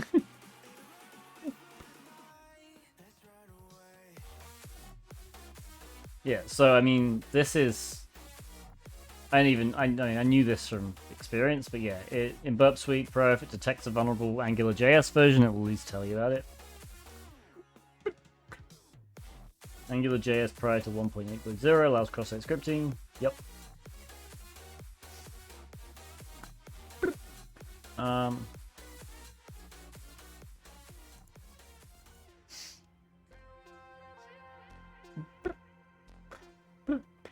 Well, it also looks like there's frameable, so there's clickjacking. I'll show you how there's Buck's Click Bandit is pretty cool.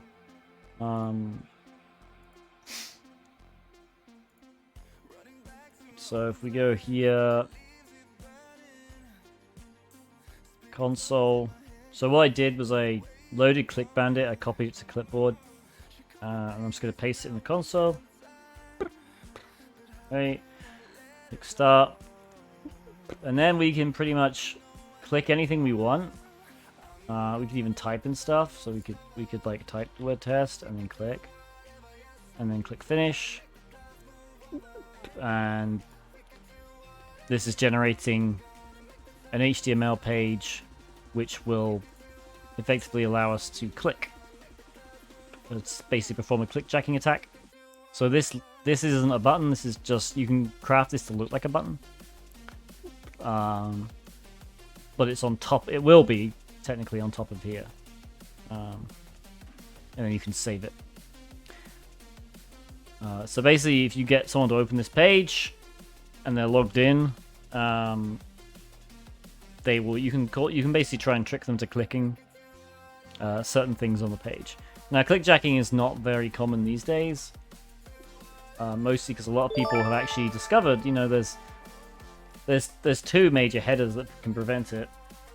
There's the X-frame options header, which is the old one, and then there's content security policy, which is the new one. But either work. I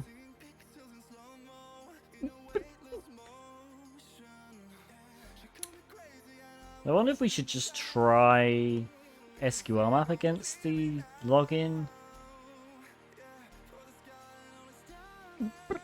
Because we didn't find it anywhere. It seems weird that they would have a login, but no...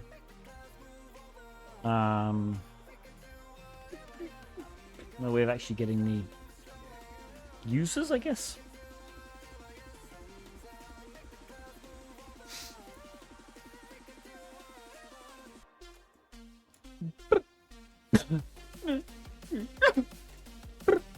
Okay. So I think can SQL map handle cross-site request forgery tokens? It can. Alright. So best way to do this, we'll try and log in with we'll just use username. Actually, you know, screw it, we'll use Wiener and test. Okay. Get this one. And we'll do login.http. Paste this in. SQL map -r login.http.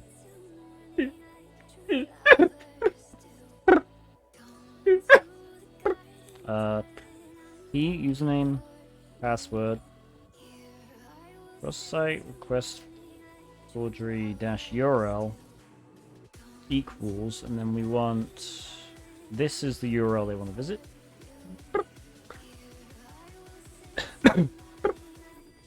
The other thing we want is, where is it?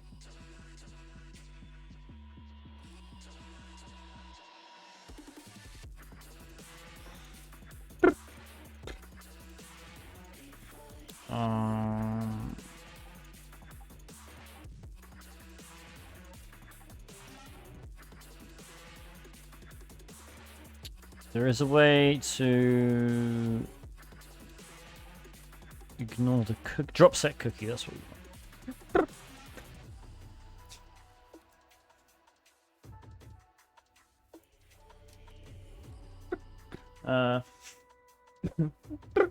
All right, we'll try that.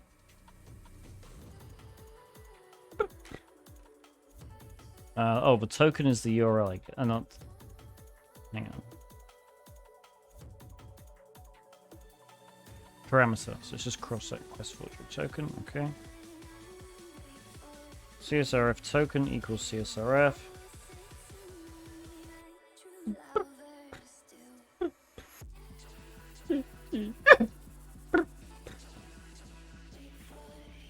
No.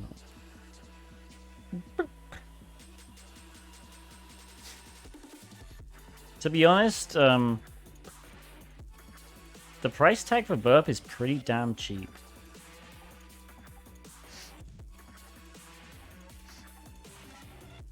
For what you get,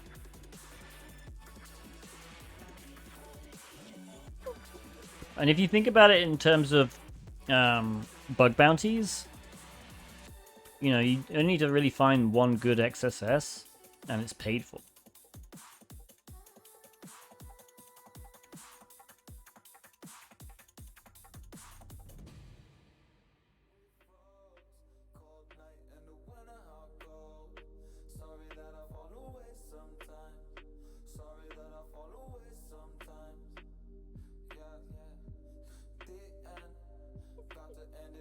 Let's get that one.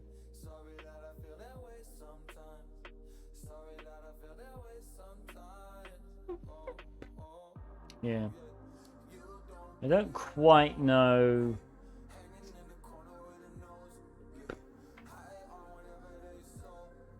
whether there is a way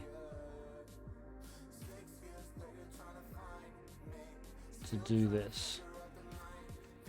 I guess the one thing we didn't also try was actually deleting users.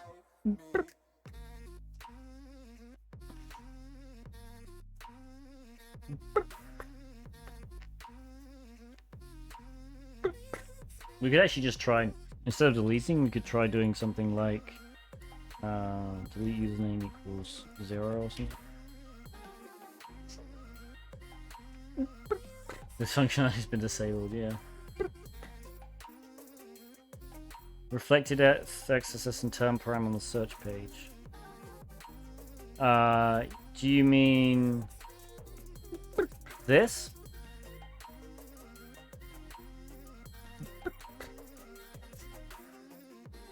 If so, yeah, we figured there was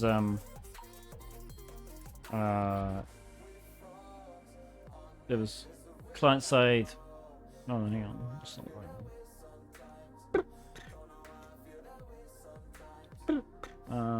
Turn to product.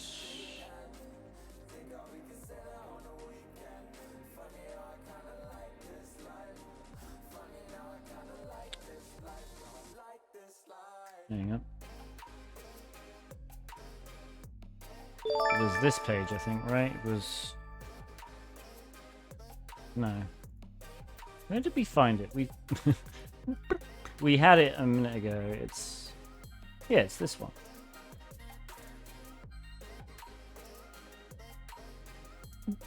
Yeah, we found client-side template injection.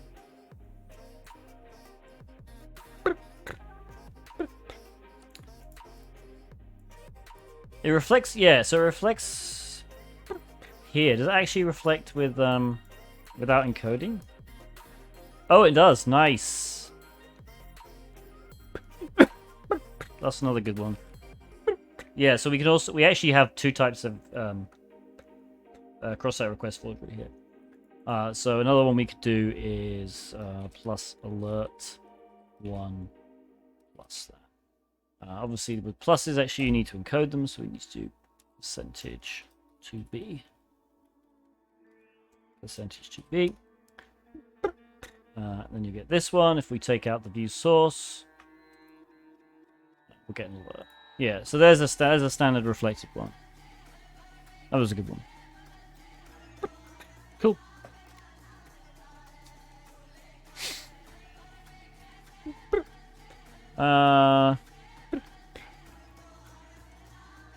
Doesn't seem to be injectable, at least with the basics. So... interesting. Oops.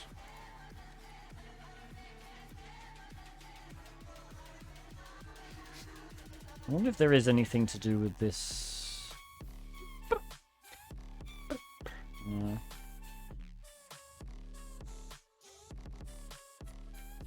It's the problem with this being so new is you don't know what's there and what's not.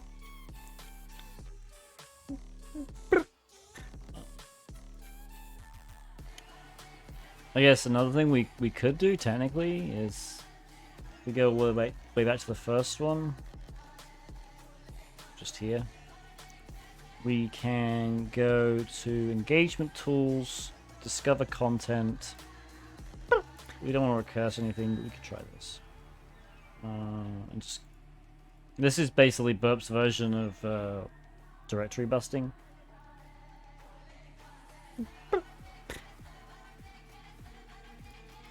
Oh, there's a post. Oh, that's yeah, of course there is.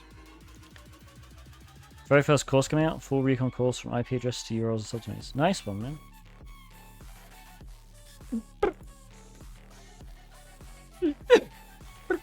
Where is it? There. Yes, I mean...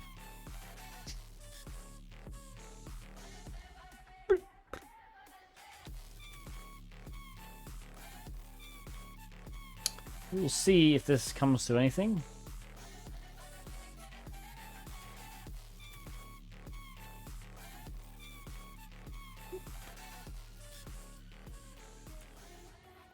There is a logout.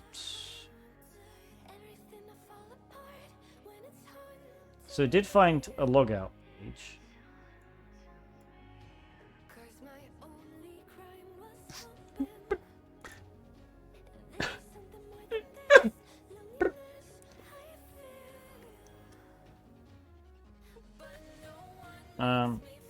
This is going pretty fast, so it should be done in a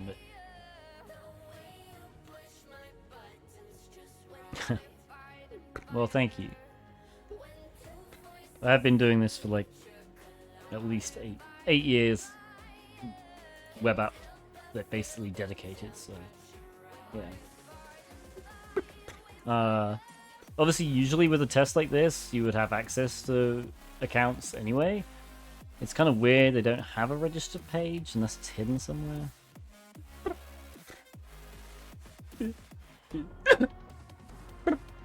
Is the battle ready? It is. Thank you. That's why I need reminders. All right. I'm gonna curse all these people.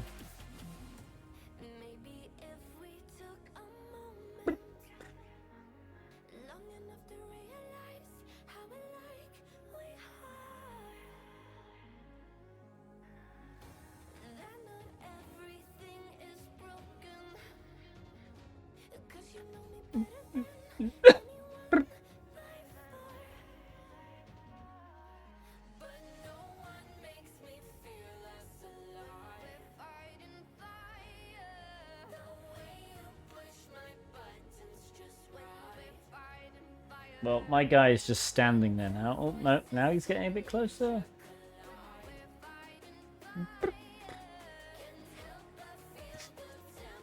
Don't quite understand what's going on. I've been cursed. I did try Wiener Pizza. That was the first thing we tried. I think we lost. Oh, that's a shame. We'll start a new map. You know what? Let's take another break and do some marbles. How about that?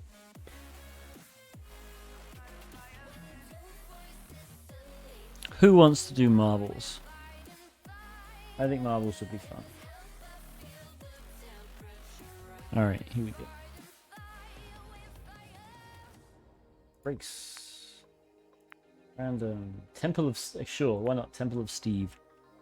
For those of you who don't know how to play marbles, you just type !play in chat. That is it. That is all you need to do. And everything else will just happen automatically.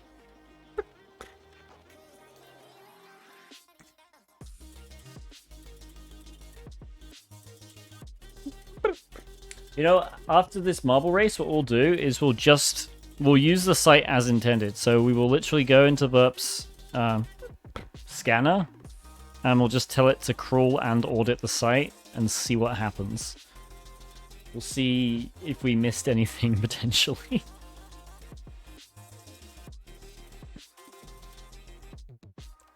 Alright, I'm going to start a countdown. You got 60 seconds. ! Play. I am going to enter as well.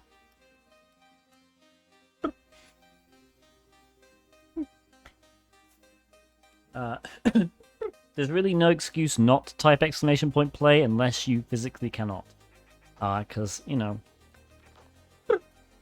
it's a fun game. You don't have to do anything. It's all physics-based. You just have to sit back and watch your marble either win or just, you know, fall off the edge of the map.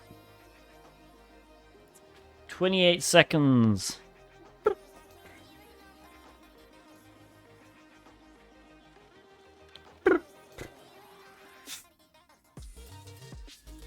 I already gave 2 valuable tips earlier.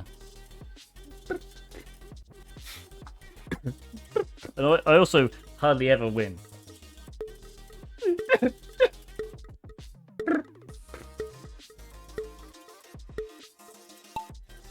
Alright. Here we go. This is an interesting one. Alright, I'm just going to wait for the first person out.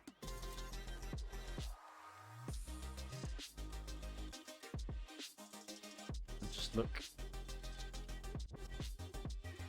Well, Tim GTA 5.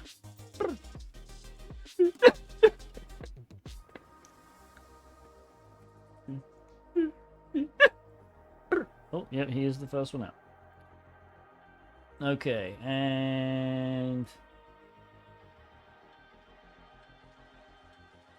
quite a big lead, to be honest.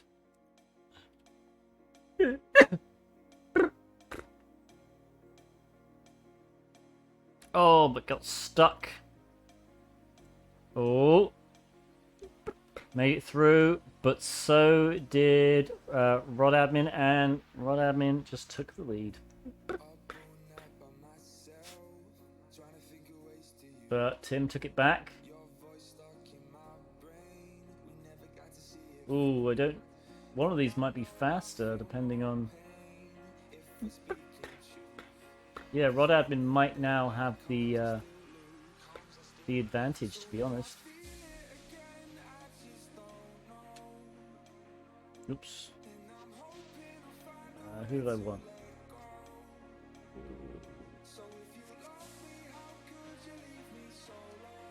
There we go. Alright. You just gotta get through this. And... Oh wow, you went backwards. Okay. Well, Tim GTA 5 is back in. And this looks like quite an easy... Oh, but there's a moving finish. This is all down to luck right here. You've got to find one of the holes at the same time that the platform is underneath. Can he do it? No. Okay, so... Who is going to win? Everyone's here, like literally everyone. There we go. Loka wins. Mystique drops off. Okay, a few of us made it. Berry Dweena and midsection still finishing. Midsection is still on the long ramp, but he has got a minute, or she has got a minute and 30 seconds to finish. Berry Dweena did finish. Midsection has to wait for the... Oh no! Alright, fell off the map. Well done, Loka. Yeah, look how many people didn't finish. Oh boy.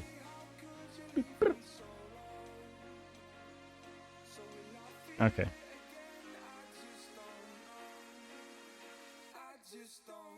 Yeah, the game is fun. Alright, so let's just get back to here.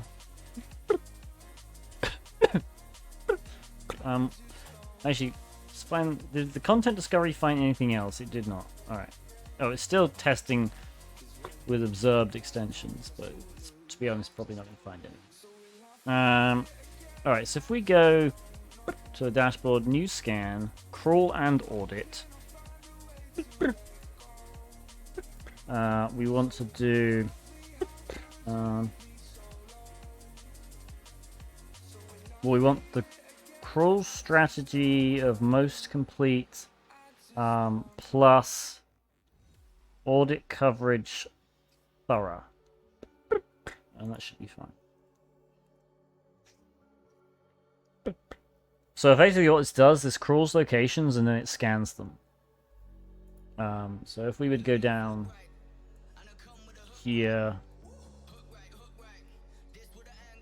it'll try scanning everything it finds, pretty much.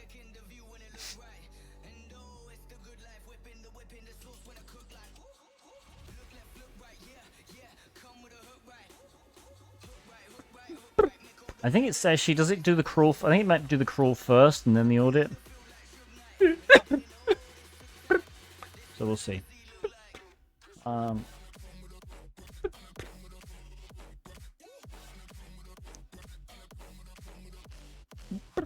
this one sent 7,402 requests, so this one may take a bit longer. We can... I'm kind of annoyed at this. Like, Can we do anything about this?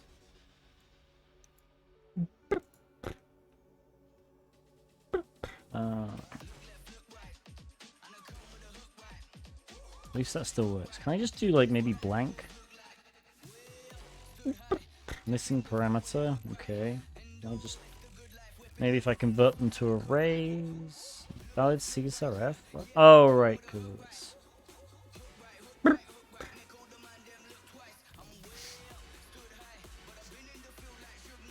yeah. Okay, we can't do arrays.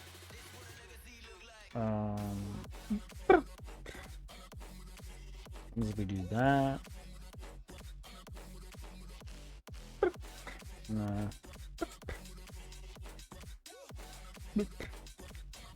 How you test if a field is vulnerable to CSRF? Actually, pretty easily. You just remove the token and see what happens. So, like in this case, I actually have a thing enabled to stop that. So we have a login here with a token, right? And it says invalid CSRF token. So it's obviously this is not vulnerable to CSRF right now. If we remove it, missing parameter CSRF. If we just remove it completely, those are the checks I do. So like the first thing you do is you remove the token, but not the value here. That's an anti-CSRF token, yeah.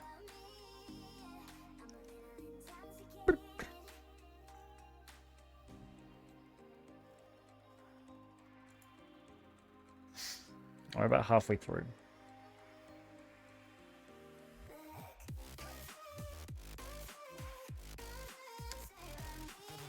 I mean,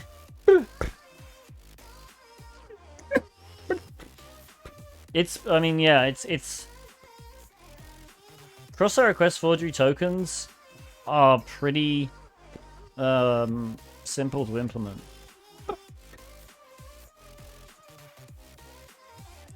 If you have any part of a request that's required and random enough that an attacker can't guess it easily, then that's really all you need.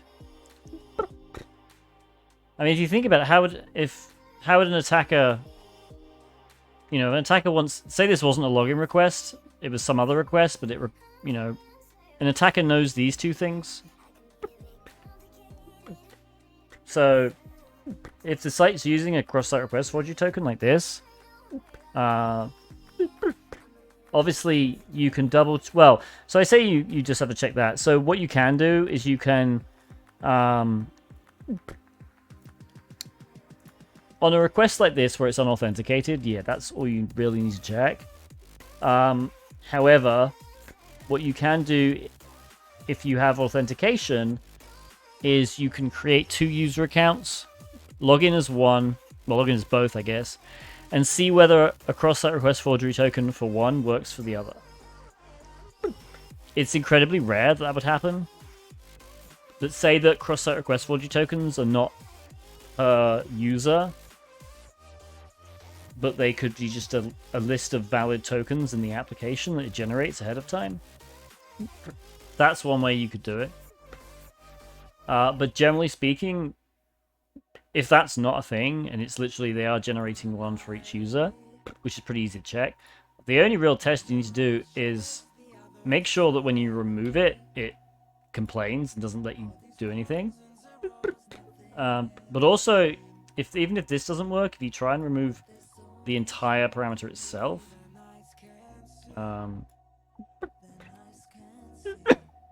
sometimes this check will fail.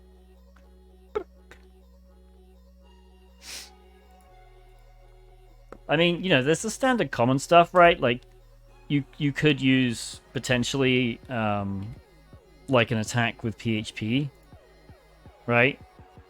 If you give it a 0. But realistically, yeah. And to be honest, though, cross-site request forgery tokens are not the recommended way of doing it anymore. Like, obviously they still work, but yeah, someone mentioned it before. The same site cookie is pretty good these days. So if you do same site,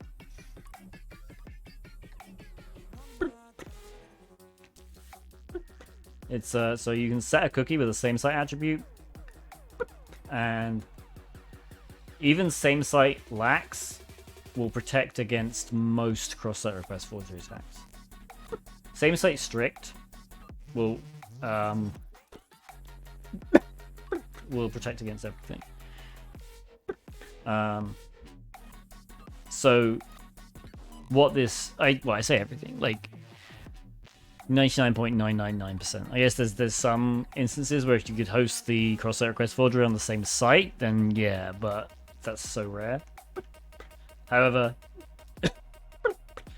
what strict does, what same site does, if it's configured, means that the browser will only send the cookie if it's on the same site, right? So the code that's the way you're coming from is the same site. If that makes sense, right? So obviously, for cross-site request forgery to work, you need to host your code, your cross-site request forgery code, on an attacker website. Like I can show you how you would do that in Burp Suite. Let's just say that this is cross-site request forgeable. This GET request here. You would go to Engagement Tools, generate cross-site request forgery, proof of concept. There it is. Post that on the site.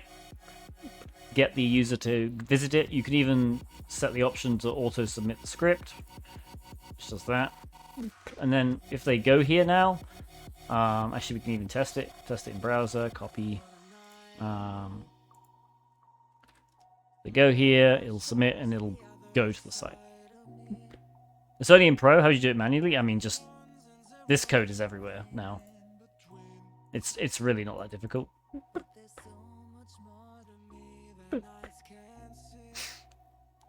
Oh, I mean, this is the basic one for a GET request, but for post requests, you just create a post form. There obviously are more complicated ones, like you can do the XHR, which is this.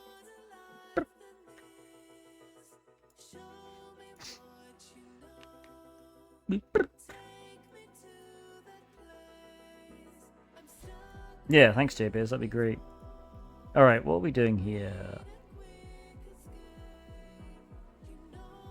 So I think it is now actually testing stuff. Or maybe not.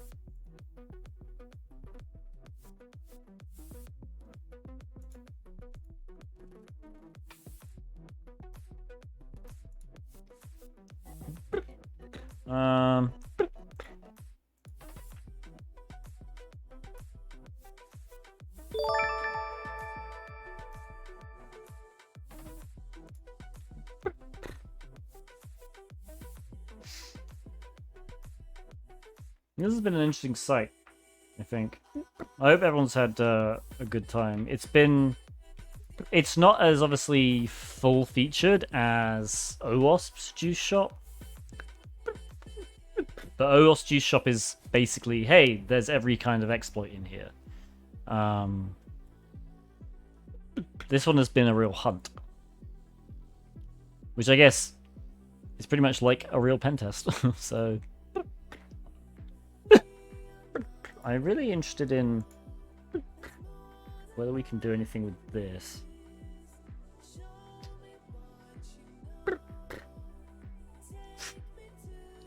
Oh, we can. Hang on.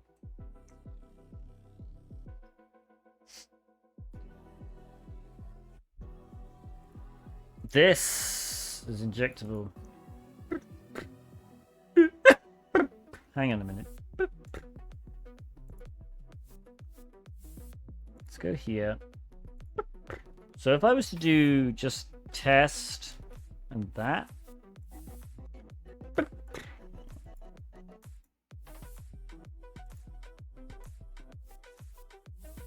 Oh no, wait a minute, that didn't work.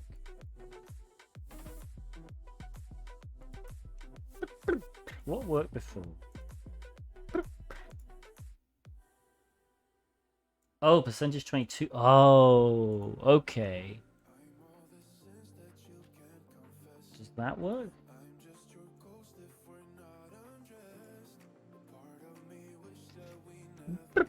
Alright, not found because I need to go back.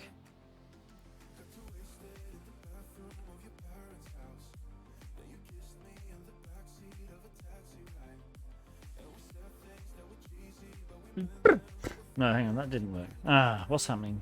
What am I missing here? I'm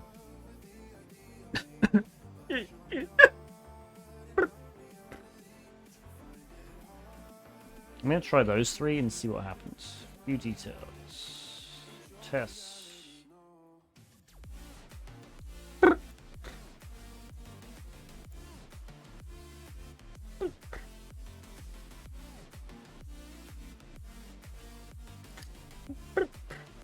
Oh, what am I doing?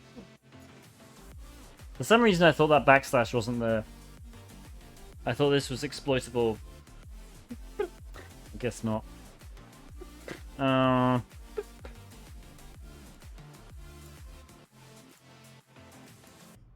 Is this one like exploitable? This?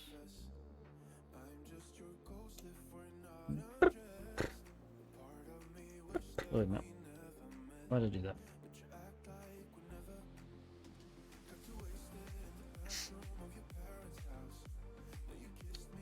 Could always try guessing. No. I guess one thing we didn't. I'm not sure if it would try it. Would be HTTP request smuggling. But somehow I doubt that would be on a live site.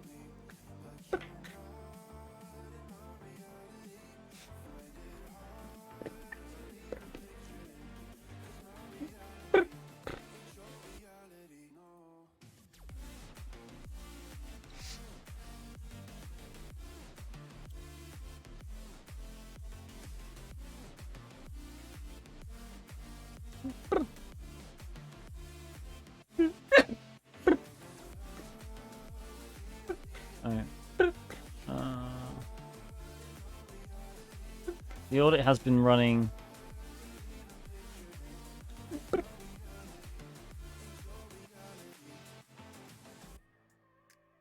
So it is literally just scanning all of these, yeah.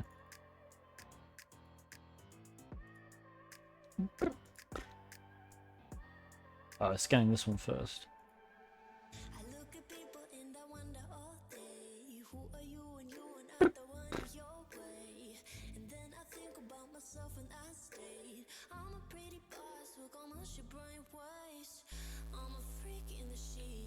Which is actually gonna screw it up because of this, presumably. It's not getting...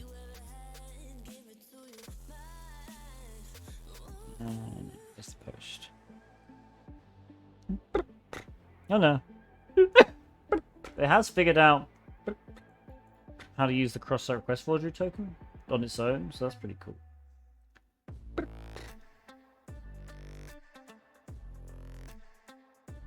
Nice one, Alan Craig. Yeah, no, happy to do it.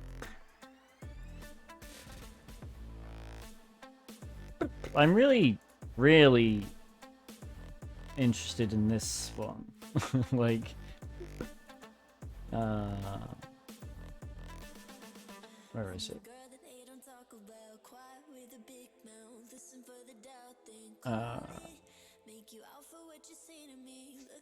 This weird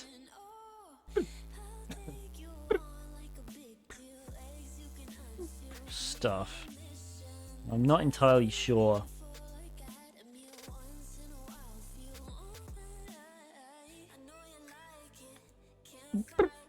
It looks like eval. Okay, so the eval just sets search results object. How do you run a macro only on post request? That's a good question. So it's a bit tricky.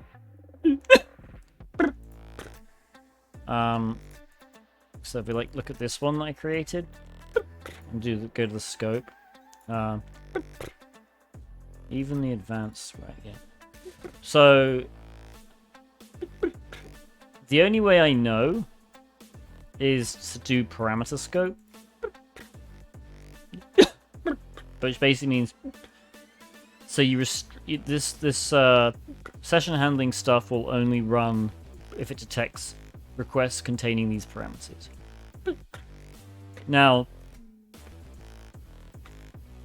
this doesn't sound very useful. No, parameter. So it's the parameter names, right? So you should know them ahead of time.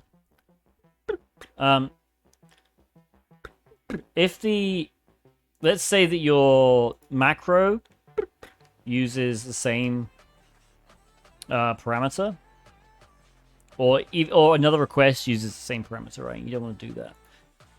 What you can do, for instance, is when you're creating, if you're doing like a scan, you can add a custom parameter, right? So you could just do, I don't know, Tiberius. Yeah. And then even if the username parameter is in some other request, as long as the one you're scanning contains the parameter Tiberius, set to anything, the session handling rule will only run against this request. The session handler and the macros, they're pretty advanced, but yeah, they're no way near as advanced. Right, yeah, so usually if you just add an extra parameter, like let's do it actually. Where was the login request? So actually I think it's back here, right? Yeah, here we go. So if I enable that. Oh, right, because I told it the username. Hang on a minute. Let's go to scope.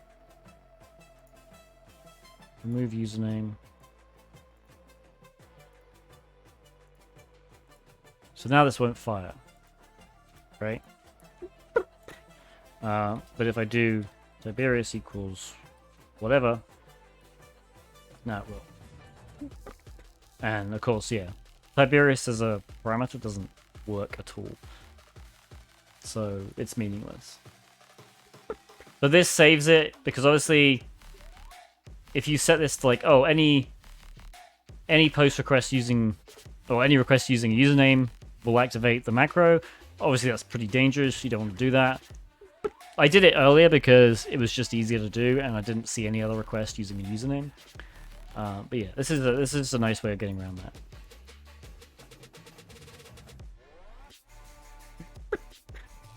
And honestly, usually when you're using macros, it's not going to be anything to do with like a proxy. You really probably shouldn't use macros with a proxy.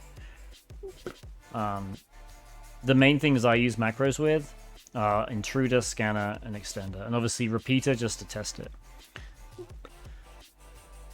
Yeah, this is why proxy used with caution is you're kind of screwing up the application then in the browser. Alright, did this find anything interesting? It didn't. Oh, 2 days and 13 hours remaining. Useful. I think we might leave it there, to be honest.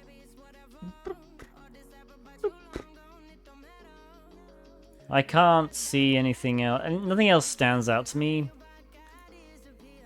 We could obviously just go through a bunch of the, parameters and scan them for stuff, but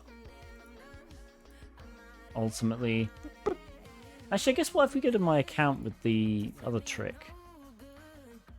Is it again? My dash account.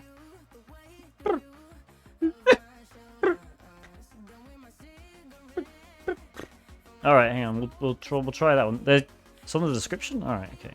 Hang on. I wonder if we just go to my account here. That.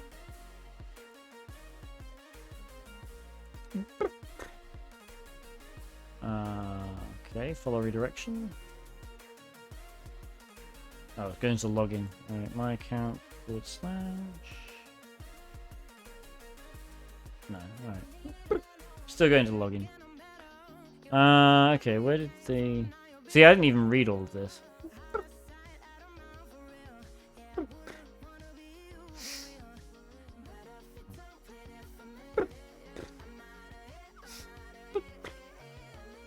Oh, it's in the referrer.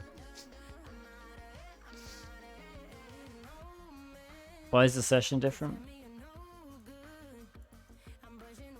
You mean this? I'm pretty sure the session... It's not actually a Portswigger lab.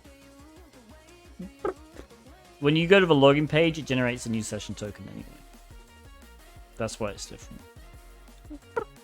This isn't technically a lab, it's a site they've put online for people to just scan with their whatever web app scanner they want to test them out. Alright, I mean, yeah, so it looks like the referrer. So yeah, I mean, this is something that the scanner should check for as well. It's weird that it didn't... Oh, I know why it didn't before, because...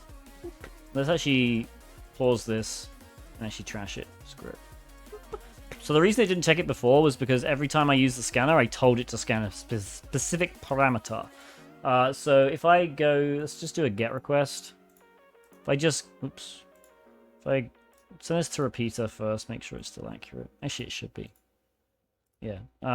If I go here and then do active scan, that's just going to go the default configuration, and it's going to scan a bunch of stuff.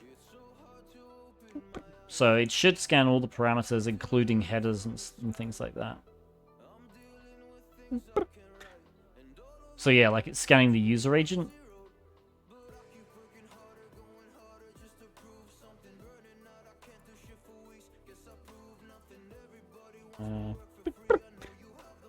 Oh, so this actually might be why it's... So it might actually find some juicy stuff. Okay, it didn't. Alright, let's... Yeah. Let's just do a full scan on it. Here we go.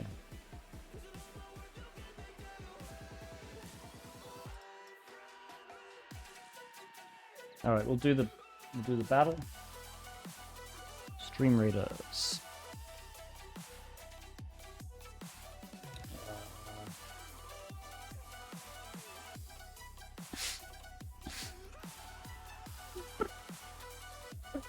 So usually, I'll try that request, but usually when it comes to referrer issues, that's generally a web server thing rather than a web app. Sorry, a specific page thing. But I mean, yeah, it might be.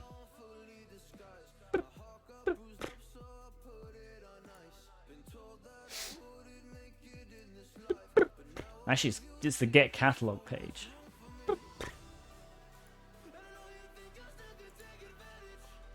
Alright, well done, Team GTA 5. Alright, that'll be it for Stream Raiders.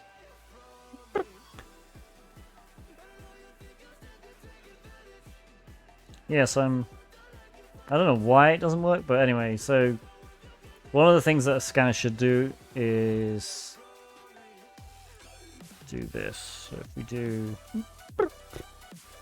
Oh, actually, it didn't do a referrer because I didn't ask it to. So if we do this, we should presumably... Or not. You know what? Screw it. Let's actually scan. There's the referrer.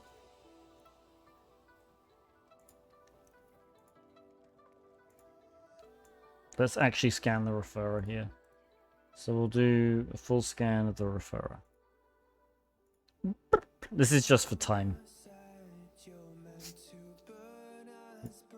If this doesn't find it, I'd be very surprised because like my full scan is set up to scan everything. At least I think. Well done, Gifaram. Knocking out 6 sections of exercises. How's the OCP going? Have you scheduled your exam yet? Oh, hang on. This did find something. Yeah, there we go.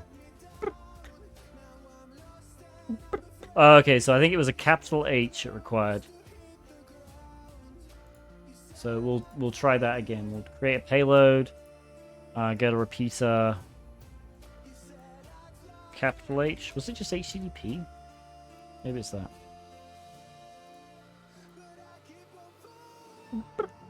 Okay, maybe not. Maybe it had to require something test.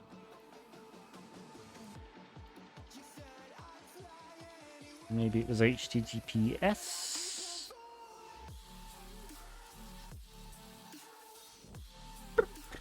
What was it?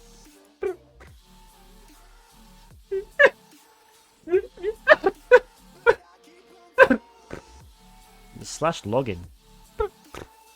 But it was also HTTP.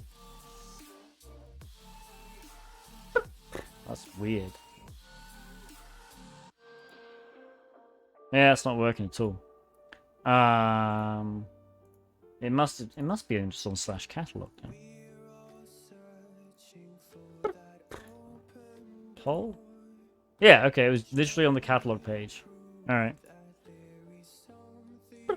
Weird.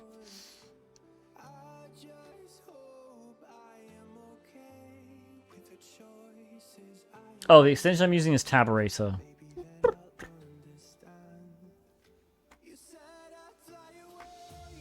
And let me just write down a minute.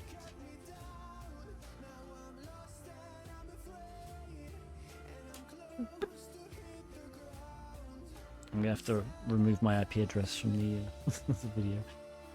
Alright, if that was my IP, that might not be my IP address actually. Let me hang on a minute. That might have been the other.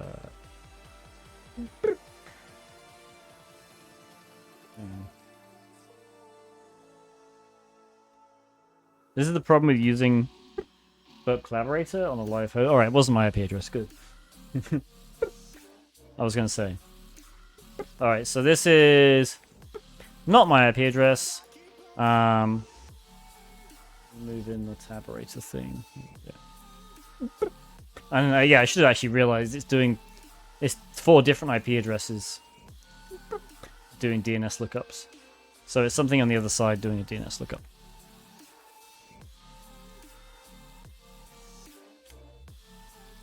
The time when it will be in your IP address is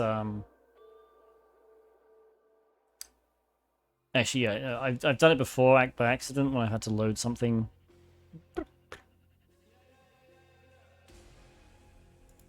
Yeah. All good. Okay. All right. I mean, let's finish off with a marble game. How about that? And then we'll find some of the raid. Maybe we'll find some of the raid now. Well, Security Weekly and Security FWD are both streaming. I don't know. I haven't think we've ever raided Security FWD. What are they doing? They've been online for 35 minutes. Looks like they're doing a podcast of some kind. And mute this one. Security Weekly is also doing a podcast. They've been live for an hour and 43. So we'll raid Security FWD. Alright, marbles very quickly.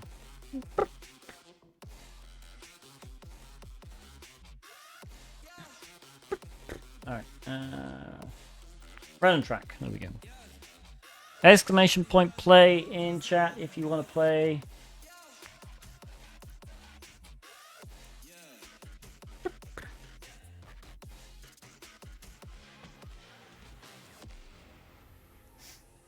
It will be interesting to see if there's someone has a write-up. If someone's actually scanned this with stuff. And to see if there's anything we actually missed. I'm still interested in that DOM XSS. That will be puzzling. Otherwise, I will be streaming on Friday. We'll be finishing... What was the box we were doing?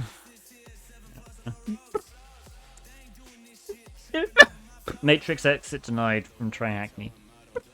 We'll be finishing that box. What was I working on? It was Portswigger released a live application that's vulnerable. It's online, it's up all the time. The point of it was for people with scanners to test their scanners against it. But I figured, hey, why don't we just try and hack it manually? Using some of Burp Scanner features. But we found a bunch of manual stuff as well, so that was good. This will obviously be on YouTube at some point as well. Yes, it will. Who is Sin? The whole point of the course is I'm trying to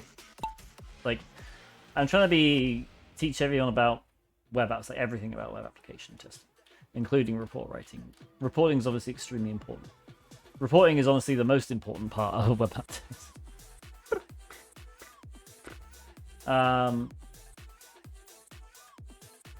So yeah, Tim GTA is like rocketing ahead right again.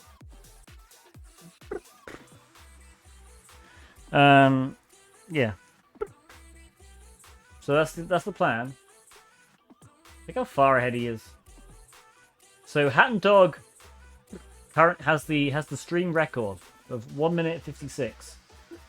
So Tim, if you can beat this, if you can beat Hat and Dog's record, you become the record holder for the stream.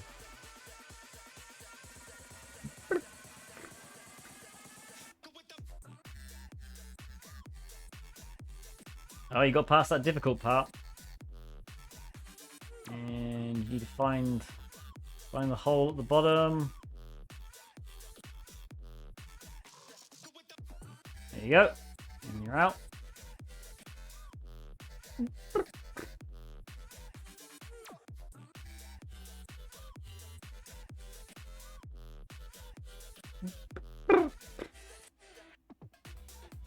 Where is Hat and Dog?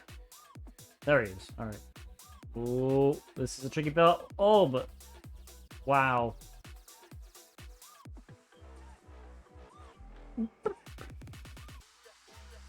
Here comes Hat and Dog, though. Can you make it?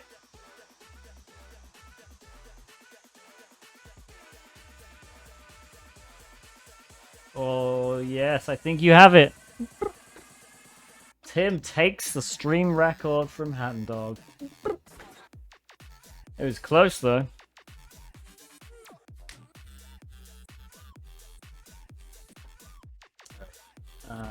We got midsection coming in second. Who is Sin? Maybe, or me? Not me. Third. Who is Sin? Fourth. Looks like it's gonna be Night Owl, Nefarious, Loca, Enigma. That's it. I think, yeah, Mystique fell off. Alright. Thank you very much, guys. Alright, I'm gonna put up my socials. We're gonna raid Security FWD. If you want to stick around for that. On the screen of my socials, please give me a follow on Twitter, join the Discord server where I announce the streams usually. Subscribe to my YouTube channel where I upload slightly edited versions of the streams, but they don't have a 10-minute long introduction of nothing. And obviously, you're watching me on Twitch, but you may not be following me, so please give me a follow on Twitch. You'll also get notifications then. Alright, everybody, thank you so much. I will see you on Friday, and let's raid Security FWD.